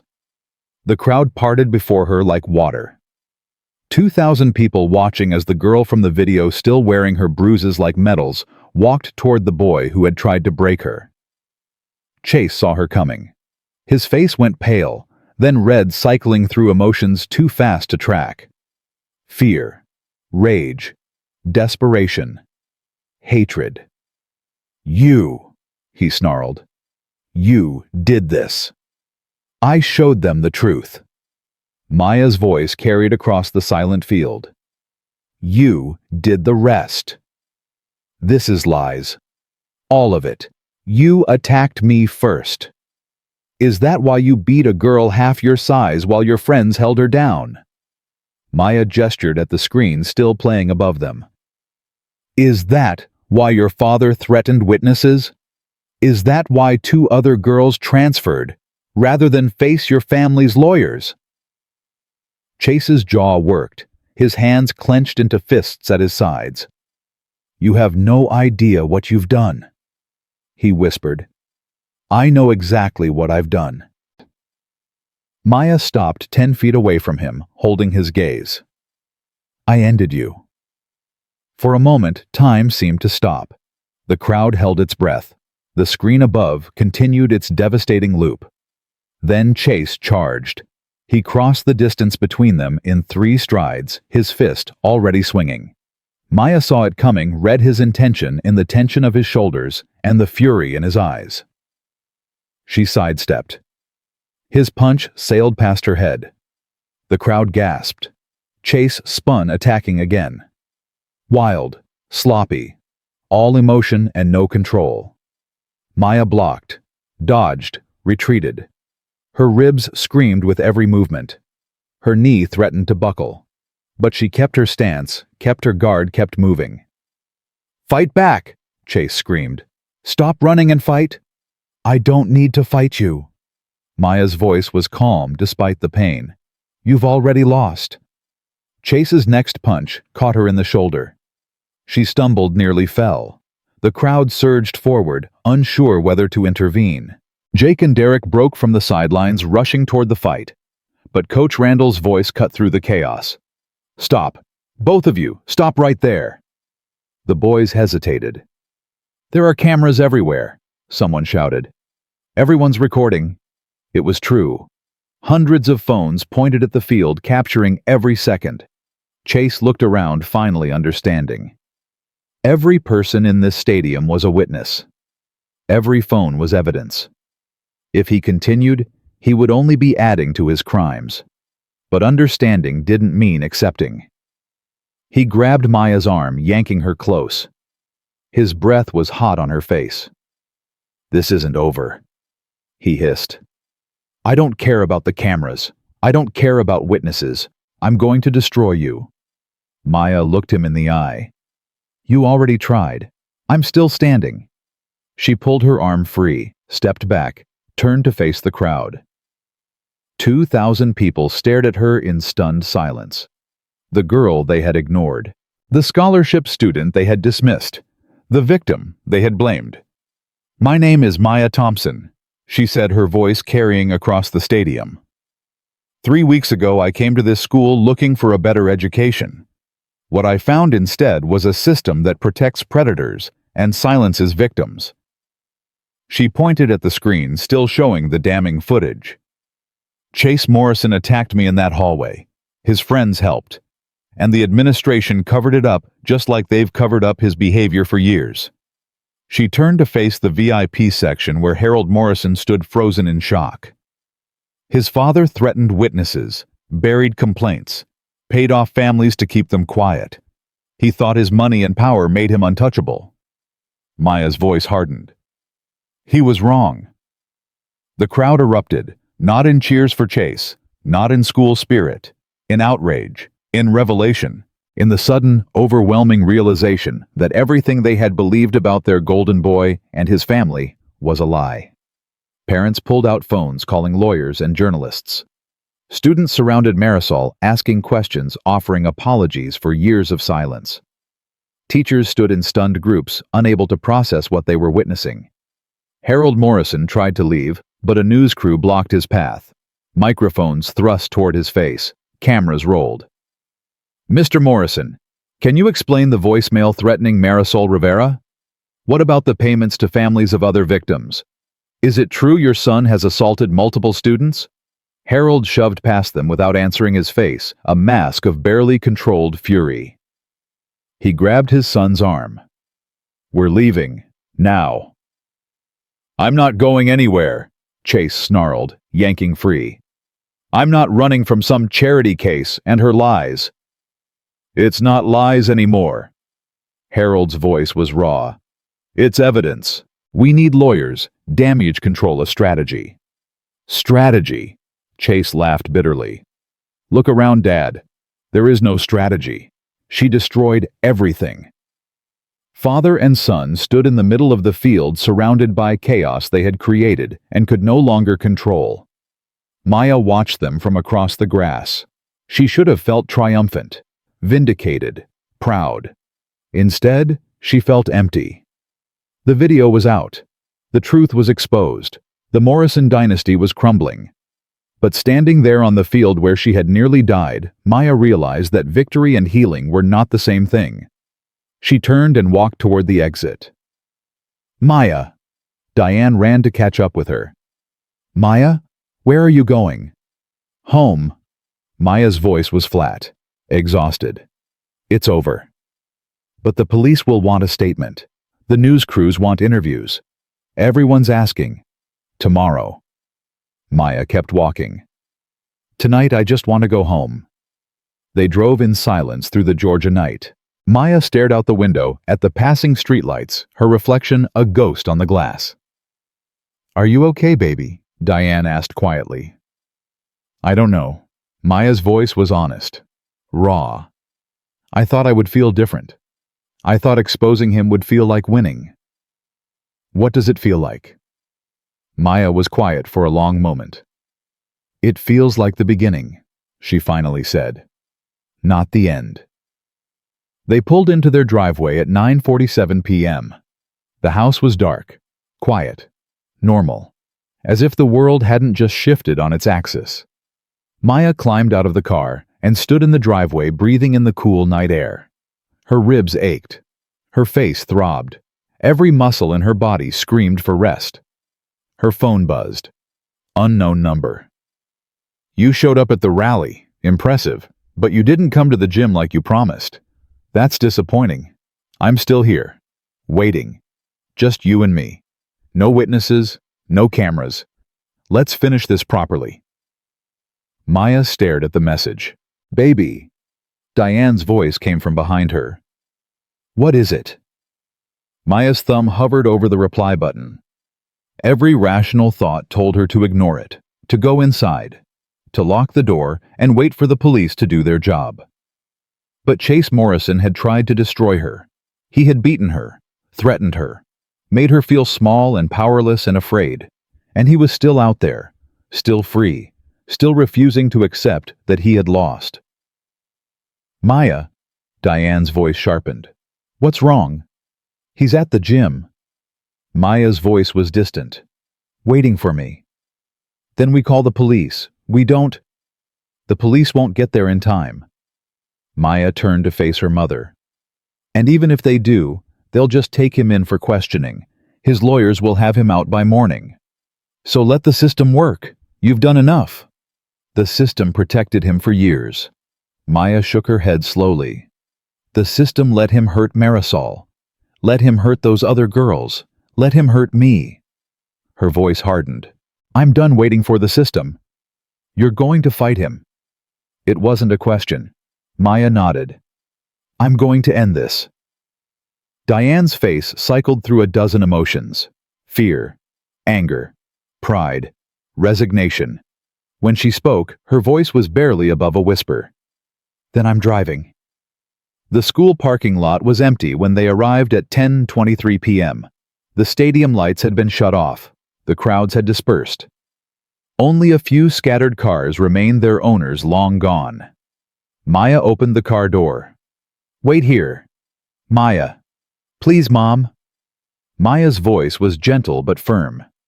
This is something I have to do alone. Diane grabbed her daughter's hand. If you're not back in 20 minutes, I'm calling every cop in Georgia. I'll be back. Maya walked toward the gymnasium. Her footsteps echoed in the darkness. Every shadow could hide a threat. Every corner could conceal an ambush. The gym doors were unlocked. She pushed through into the darkness. The space was empty, except for a single figure standing at center court. Chase Morrison. Still wearing his Letterman jacket. Still holding himself like he owned the world. You actually came. His voice echoed off the walls. I didn't think you had it in you. You don't know anything about me. I know you're a charity case who should have kept her head down. Chase started walking toward her. I know you destroyed my life, my future, everything I worked for. You destroyed it yourself. I just showed people. Same thing. He stopped 10 feet away. My dad's probably getting arrested right now. College scouts called to rescind their offers. My own teammates won't look at me. Good. Chase's face twisted. You think this is justice? You think exposing me makes you some kind of hero? He laughed bitterly. You're nothing. A nobody. A scholarship kid who got lucky. Lucky? Maya gestured at her bruised face. You call this lucky? I call it a warning you didn't listen to. Chase started circling, predatory, patient. You should have left when you had the chance. Should have disappeared like all the others. I'm not like the others. No. Chase's voice dropped. You're worse. You fought back. You made me look weak. His eyes burned with hatred. I've never lost to anyone. Not on the field, not in life, and I'm not going to start with you. He attacked. Fast, brutal, the rage of a cornered animal. Maya barely dodged the first punch. Her ribs screamed, her knee buckled. She stumbled backward, fighting for balance. Chase pressed the advantage. Another punch, another, driving her across the court. Fight back, he screamed. Stop running. Maya blocked, ducked, retreated. Her body remembered the training even when her mind couldn't think. Distance, timing, control. Chase's fist grazed her jaw. Stars exploded across her vision. She tasted blood. This is how it should have been. Chase grabbed her hoodie, yanking her close. Just you and me. You. No cameras, no witnesses, no evidence. Maya's knee drove up into his stomach. He grunted, releasing her, doubling over. She stepped back, centered herself, found her stance despite the pain. You're right, she said, breathing hard. No witnesses, no cameras. She reached into her pocket and pulled out her phone. The screen glowed in the darkness, showing a live stream with over 50,000 viewers. But there is evidence. There's always evidence. Chase's face went white. Every phone has a camera, Maya continued. Every camera has a cloud. Every cloud is connected to the world. She turned the phone toward him. Say hi to YouTube, Chase. You're live. The comments scrolled faster than she could read. Viewers from across the country watching in real time. Recording, sharing, bearing witness. Chase lunged for the phone. Maya was ready. She sidestepped, pivoted, and threw him over her hip. The move was textbook. Perfect. He hit the floor hard enough to shake the bleachers. Second-degree black belt, Maya said, standing over him. You keep forgetting that. Chase rolled to his feet, blood streaming from his nose where it had hit the floor. His eyes were wild now, desperate. The eyes of someone who had nothing left to lose. I don't care anymore, he snarled. About the video, about witnesses, about anything. He raised his fists. I'm going to hurt you, really hurt you. And then I'm going to disappear. Start over somewhere else. You can't outrun the internet. Watch me. He attacked again. But this time Maya didn't retreat. She met him head on. Block, strike, block, strike. Her body moved on instinct, years of training taking over. Every punch she threw was precise, controlled, designed to disable, not destroy. Chase was bigger, stronger. But he was fighting with emotion. Maya was fighting with purpose. Her palm strike caught him under the chin. His head snapped back. Her follow-up kick swept his legs. He crashed to the floor. Maya stood over him, breathing hard. Her ribs felt like they were on fire. Her knee threatened to give out. Blood dripped from a cut on her forehead. But she was still standing, and Chase Morrison was not. It's over, she said. The video, the evidence, the witnesses, everything you built is gone. She knelt beside him, her voice dropping to a whisper. But here's the thing you never understood. I didn't do this for revenge. I didn't do it to hurt you. She met his eyes. I did it because you were never going to stop. Because there would always be another Marisol, another victim, another girl you thought was weak enough to break. Her voice hardened. I'm not weak, and neither were they. You just never gave them a chance to prove it. Sirens wailed in the distance, getting closer. Chase's eyes widened. You called the cops. My mom did, about 15 minutes ago. Maya stood up. You're not disappearing, Chase. You're not starting over. You're going to face what you did. Finally. She walked toward the exit without looking back. Her phone showed the live stream still running. Comments flooded the screen. She's a legend. Justice served. This is the most incredible thing I've ever seen. Maya turned off the stream and stepped out into the cool night air. Diane was waiting by the car, surrounded by police cruisers with flashing lights. Officers rushed past Maya into the gymnasium. It's done, Maya said quietly. Diane pulled her daughter into her arms, tears streaming down her face. I'm so proud of you, baby. So proud. They stood there in the parking lot while the world changed around them.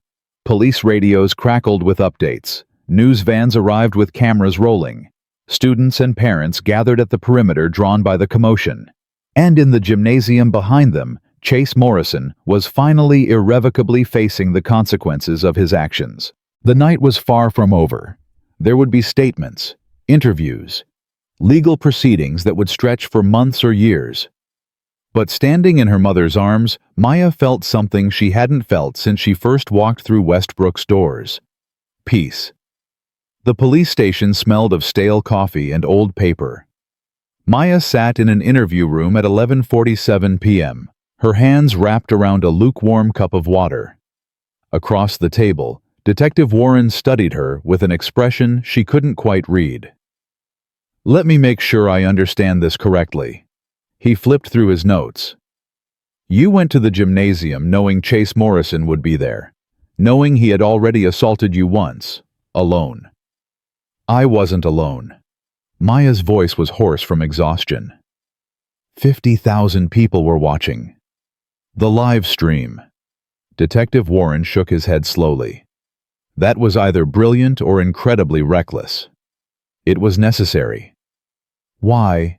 Maya looked him in the eye. Because every time someone reported Chase Morrison, nothing happened.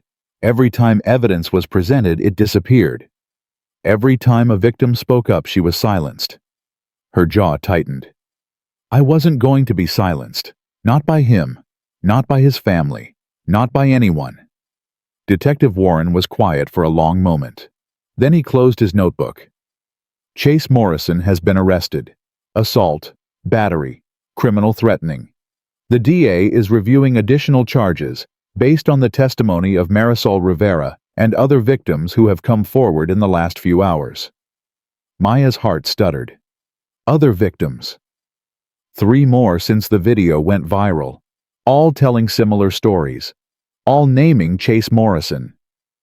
Detective Warren's expression softened slightly. You opened a door, Miss Thompson, and people are finally walking through it.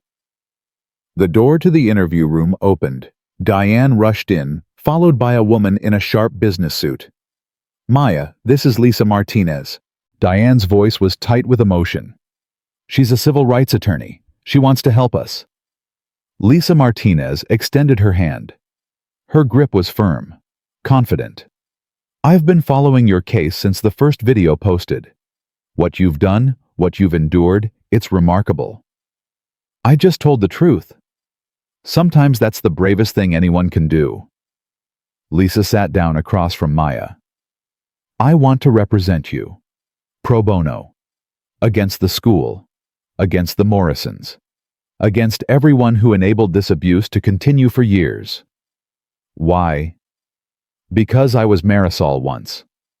Lisa's voice dropped. Different school. Different state. Same story. Rich boy with powerful parents. System that protected him instead of me. Her eyes hardened. I became a lawyer so I could fight for girls like us. Girls who deserve better than silence. Maya looked at her mother. Diane nodded slowly. Okay, Maya said. Let's fight. The next 72 hours blurred together in a whirlwind of activity. Harold Morrison was arrested Monday morning at 6:15 a.m. The charges were extensive. Witness tampering, obstruction of justice, conspiracy to cover up criminal assault. The voicemail threatening Marisol was played on every news station in the state. Maya watched the footage of his perp walk on her laptop, still wearing her pajamas. Harold's face was gray, defeated. The man who had threatened to destroy her was being led away in handcuffs. How does it feel? Diane asked, sitting beside her on the couch. Strange. Maya shook her head slowly. I thought I'd feel satisfied, vindicated, but mostly I just feel tired. That's because justice isn't the same as healing. Diane put her arm around her daughter. The fighting is over. Now comes the hard part. The school board held an emergency meeting Tuesday afternoon. Maya attended with her mother and Lisa Martinez. The room was packed with parents, students, journalists, and community members demanding answers. The interim chairperson, Dr. Patricia Chen, called the meeting to order at 2:00 p.m. We are here to address the systemic failures that allowed abuse to continue at Westbrook Academy for years. Her voice was grave. Multiple victims have come forward. Multiple staff members have been implicated in cover-ups. This institution has failed its students, and that failure stops today. Principal Warren sat at the end of the table, looking like a man awaiting execution. Coach Randall's chair was empty. He had resigned that morning, one step ahead of being terminated. Mrs. Thompson. Dr. Chen addressed Diane directly. On behalf of this board, I want to apologize to your daughter. Maya Thompson came to this school seeking education and opportunity. What she found instead was harassment, assault, and institutional betrayal. Apologies don't heal broken ribs, Diane replied. Apologies don't undo what my daughter went through. You're absolutely right. Dr. Chen nodded, which is why we are prepared to offer a comprehensive settlement. Full medical expenses, counseling coverage, a scholarship guarantee for the college of Maya's choice. She paused. And something else. What? We want Maya to help us rebuild. Dr. Chen's eyes moved to Maya. Your courage exposed the rot in our institution. We believe your voice could help us create something better." Maya stared at her in disbelief. "You want me to help fix the school that tried to destroy me?" "I want you to help us make sure no other student goes through what you did." The room fell silent. Every eye turned to Maya. She thought about Marisol, about Mrs. Jenkins, about all the students who had suffered in silence for years, about the next girl who would walk through Westbrook's doors looking for a better future. "I'll think about it," she said finally. The following week brought more revelations. Chase Morrison pleaded not guilty at his arraignment Wednesday morning. His lawyer claimed the videos were doctored, the witnesses unreliable, the whole thing a conspiracy against his client. Maya watched the proceedings from the gallery with Marisol beside her. Their hands found each other during Chase's smug statement to the press. "This is a witch hunt," he declared, flanked by expensive attorneys. "I'm innocent. The truth will come out." "The truth already came out," Marisol whispered. "That's why he's standing there in handcuffs." The prosecution presented their evidence over the next 3 days. The security footage, the text messages, the threatening voicemail. Testimony from 5 victims, each telling the same story of harassment, assault, and intimidation. Maya took the stand Thursday afternoon. "Miss Thompson," the prosecutor began, "can you describe what happened in the maintenance hallway on the afternoon of October 15th? Maya's voice didn't waver. She described the ambush, the beating, the terror of being held down while Chase's fists connected with her face. She described crawling toward the exit, blood pooling beneath her, certain she was going to die. The courtroom was silent. Jurors wiped tears from their eyes. Even the defense attorneys looked uncomfortable. When she finished, the prosecutor asked one final question. "Miss Thompson, why didn't you give up? After everything they did to you, why did you keep fighting?" Maya thought for a long moment. "Because my mother taught me that fear is a choice," she said finally. "They wanted me to be afraid. They wanted me to disappear. They wanted me to be another victim they could bury and forget." Her voice hardened. "But I'm not a victim. I'm a survivor. And survivors don't disappear. We speak up. We fight back. We make sure the world knows the truth." She looked directly at Chase Morrison. "You tried to break me. You failed. And now everyone knows exactly who you are." The jury deliberated for 6 hours. Guilty on all counts. Chase Morrison's face went white as the verdict was read. His mother sobbed in the gallery. His father, watching via video from jail, showed no emotion at all. The judge sentenced Chase to 5 years in juvenile detention, followed by 10 years of probation. He would be registered as a sex offender for the rest of his life. "Mr. Morrison," the judge said, "you had every advantage: wealth, status, athletic talent, a future full of promise. And you used those advantages to prey on vulnerable young women who trusted that their school would protect them." She leaned forward. "This court hopes that the time you spend in detention will give you the opportunity to reflect on the harm you've caused. But more importantly, this court hopes that your conviction sends a message to every young man who thinks money and privilege make him untouchable." Her gavel came down with a decisive crack. "No one is above the law." Maya didn't celebrate. She sat in her mother's car in the courthouse parking lot, watching the news vans pack up and drive away. The story was over. The monster was caged. Justice had been served. So why did she feel so empty? "Baby." Diane's voice was gentle. "Talk to me." "I don't know how to feel." Maya's voice cracked. "I spent so long fighting, planning, surviving, and now it's over, and I don't know what comes next." "What do you want to come next?"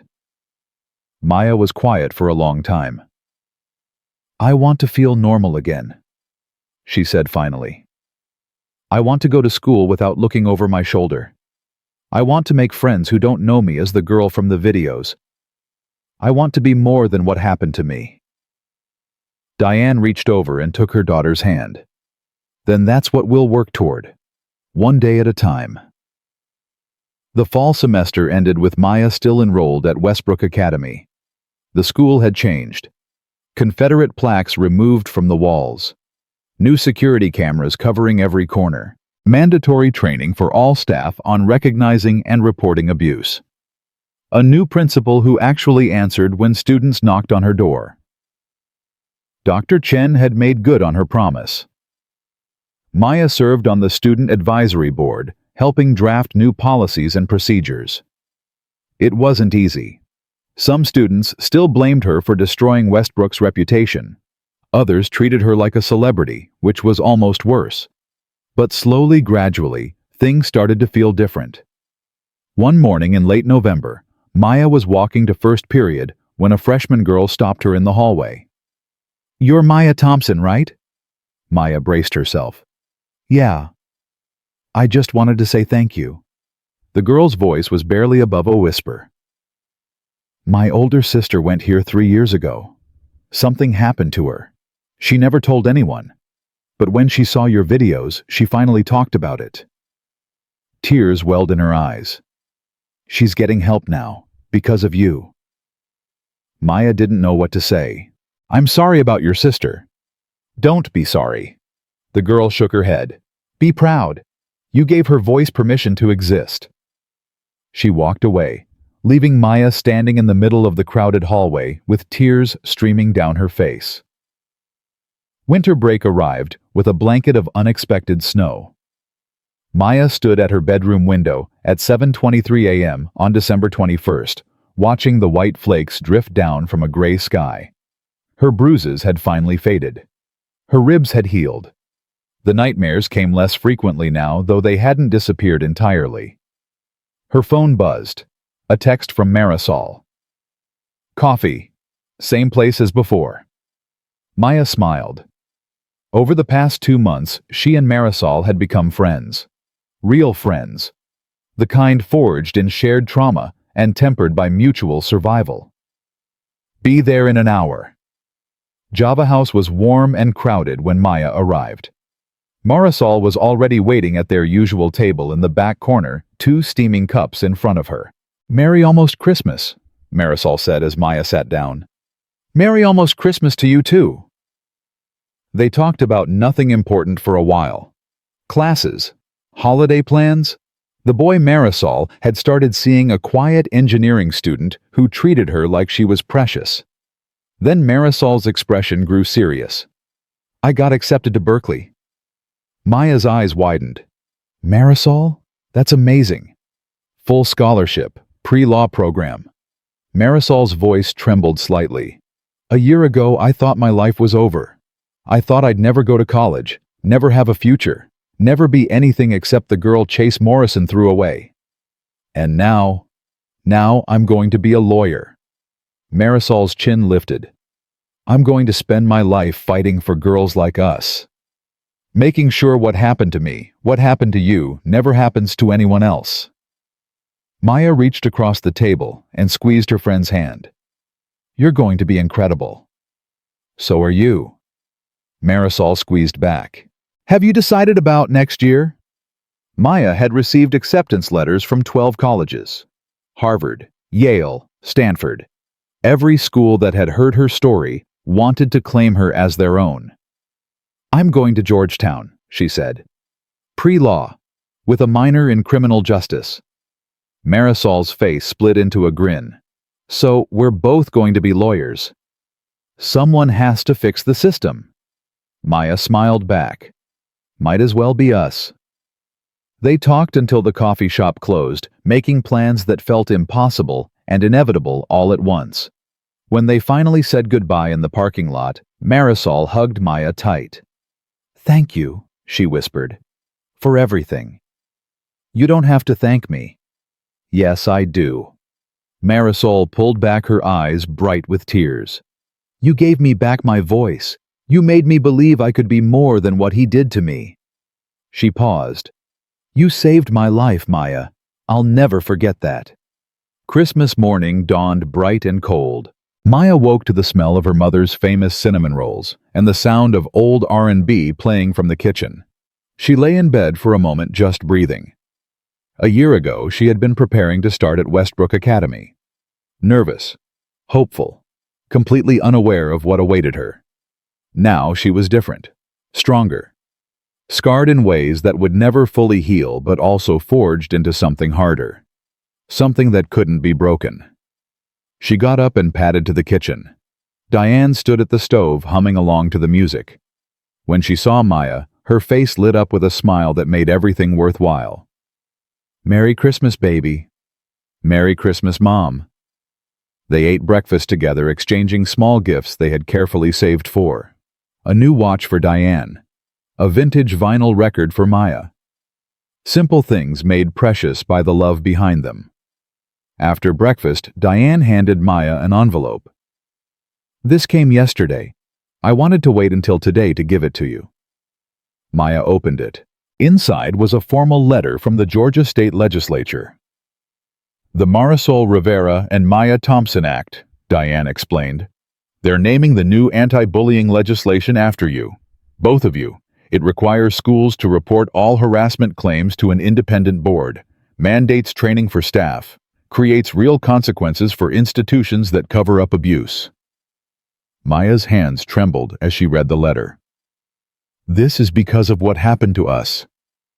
This is because of what you did about it." Diane's voice was thick with emotion. "You didn't just save yourself, Maya. You changed the law. You made Georgia a safer place for every student who comes after you." Maya set down the letter and pulled her mother into a fierce hug. "Thank you," she whispered. "For what?" "For teaching me how to fight. For teaching me that I was worth fighting for." Maya's voice cracked. "For never giving up on me even when everything seemed impossible." Diane held her daughter tight. "I never doubted you for a second. Not 1 second." New Year's Eve arrived with a party at Marisol's apartment. Maya stood on the balcony at 11:55 p.m. watching the city lights twinkle in the distance. The year was ending.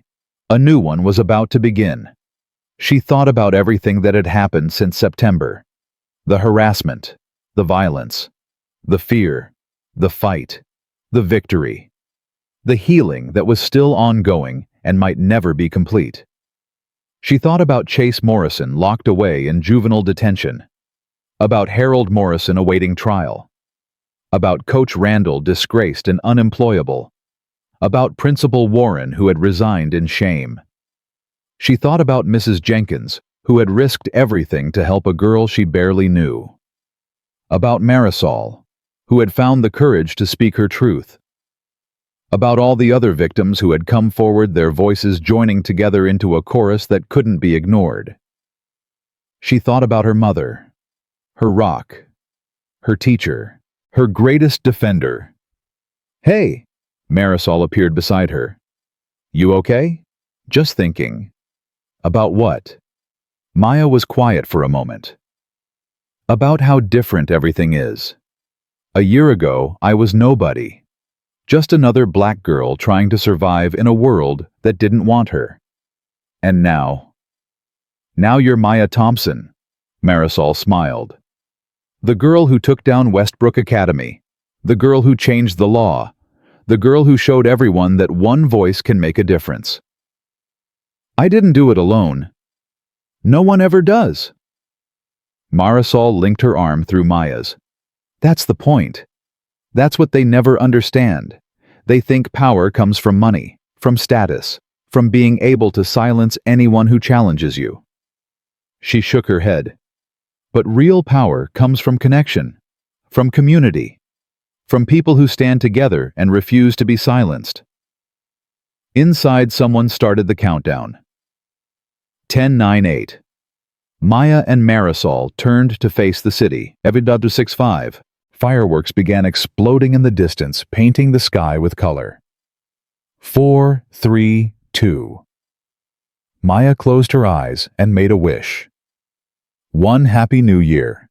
The balcony doors burst open. Friends poured out, hugging and cheering, toasting to new beginnings. Maya opened her eyes and smiled. A new year. A new chapter.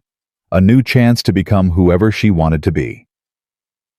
3 months later, Maya walked through Westbrook Academy's gates for the last time. The spring air was warm and sweet. Students milled around the entrance talking and laughing, living their ordinary lives. Some nodded as she passed. Others waved. A few still avoided her eyes, but they were fewer now.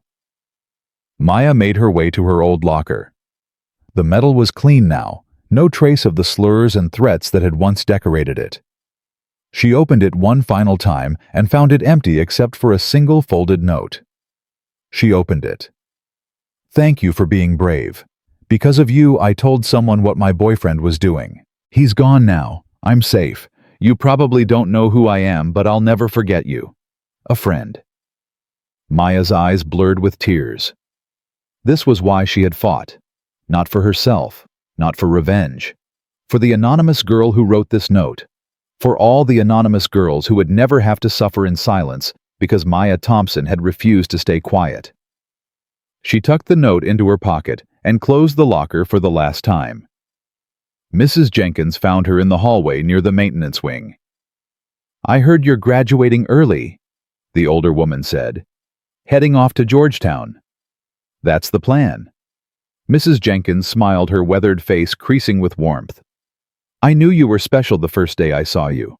Walking through those doors like you owned the place. Head high, shoulders back, ready to take on the world. I was terrified." "I know," Mrs. Jenkins chuckled. "Brave people usually are. That's what makes them brave." She reached out and took Maya's hands.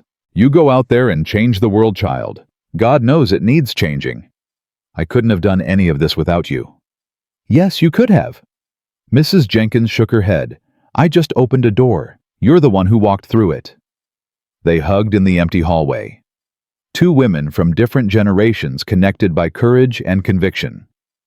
"Take care of yourself," Mrs. Jenkins whispered. "You too." Maya walked out of Westbrook Academy and never looked back. Graduation day arrived on a sunny Saturday in May. Maya stood at the podium, looking out at a sea of faces. Parents, teachers, students, journalists who had followed her story, politicians who wanted to shake her hand. And in the front row, Diane Thompson wearing her best dress, tears streaming down her face. A year ago, Maya began, her voice steady and clear. "I walked into this school as an outsider, a scholarship student, a black girl in a place that didn't want her." She paused. "They tried to break me. They tried to silence me. They tried to make me disappear." Her voice hardened. "They failed." A ripple of applause moved through the crowd. "But I'm not here to talk about them. I'm here to talk about you, about all of us, about what it means to stand up when everyone expects you to stay down." She looked at Marisol sitting in the second row with her parents. "We live in a world that rewards silence, that punishes people who speak truth to power, that tells us to keep our heads down and hope for the best." She looked at Mrs. Jenkins standing near the back. "But hope isn't enough.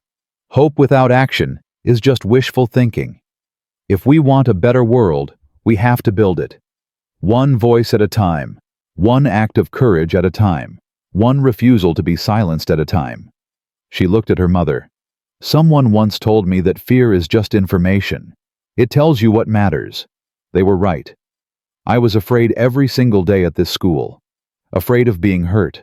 Afraid of being alone. Afraid that no one would believe me. Her voice rose. "But I chose to act anyway. I chose to speak anyway. I chose to fight anyway. Because some things matter more than fear." She spread her arms wide. "To everyone listening, I want you to know this. You are not alone. Your voice matters. Your truth matters. You matter. And no amount of money, no amount of power, no amount of intimidation can ever take that away from you." She paused. "They told me I didn't belong here. They were right. I don't belong in a place that protects predators and silences victims. None of us do. We belong in a world that's better than this one. A world where every voice is heard. A world where every truth is honored. A world where courage is rewarded, not punished." Her voice dropped to a whisper that somehow carried to every corner of the auditorium. That world doesn't exist yet, but we can build it. Together. One brave choice at a time. She straightened. My name is Maya Thompson. I am a survivor. I am a fighter. And I am just getting started. The auditorium erupted. Maya stepped down from the podium and walked straight into her mother's arms. I'm so proud of you, baby, Diane whispered through tears. So proud. I learned from the best.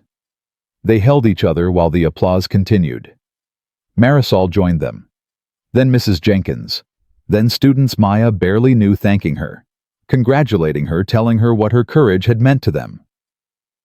Maya Thompson had walked into Westbrook Academy as a target. She walked out as a legend.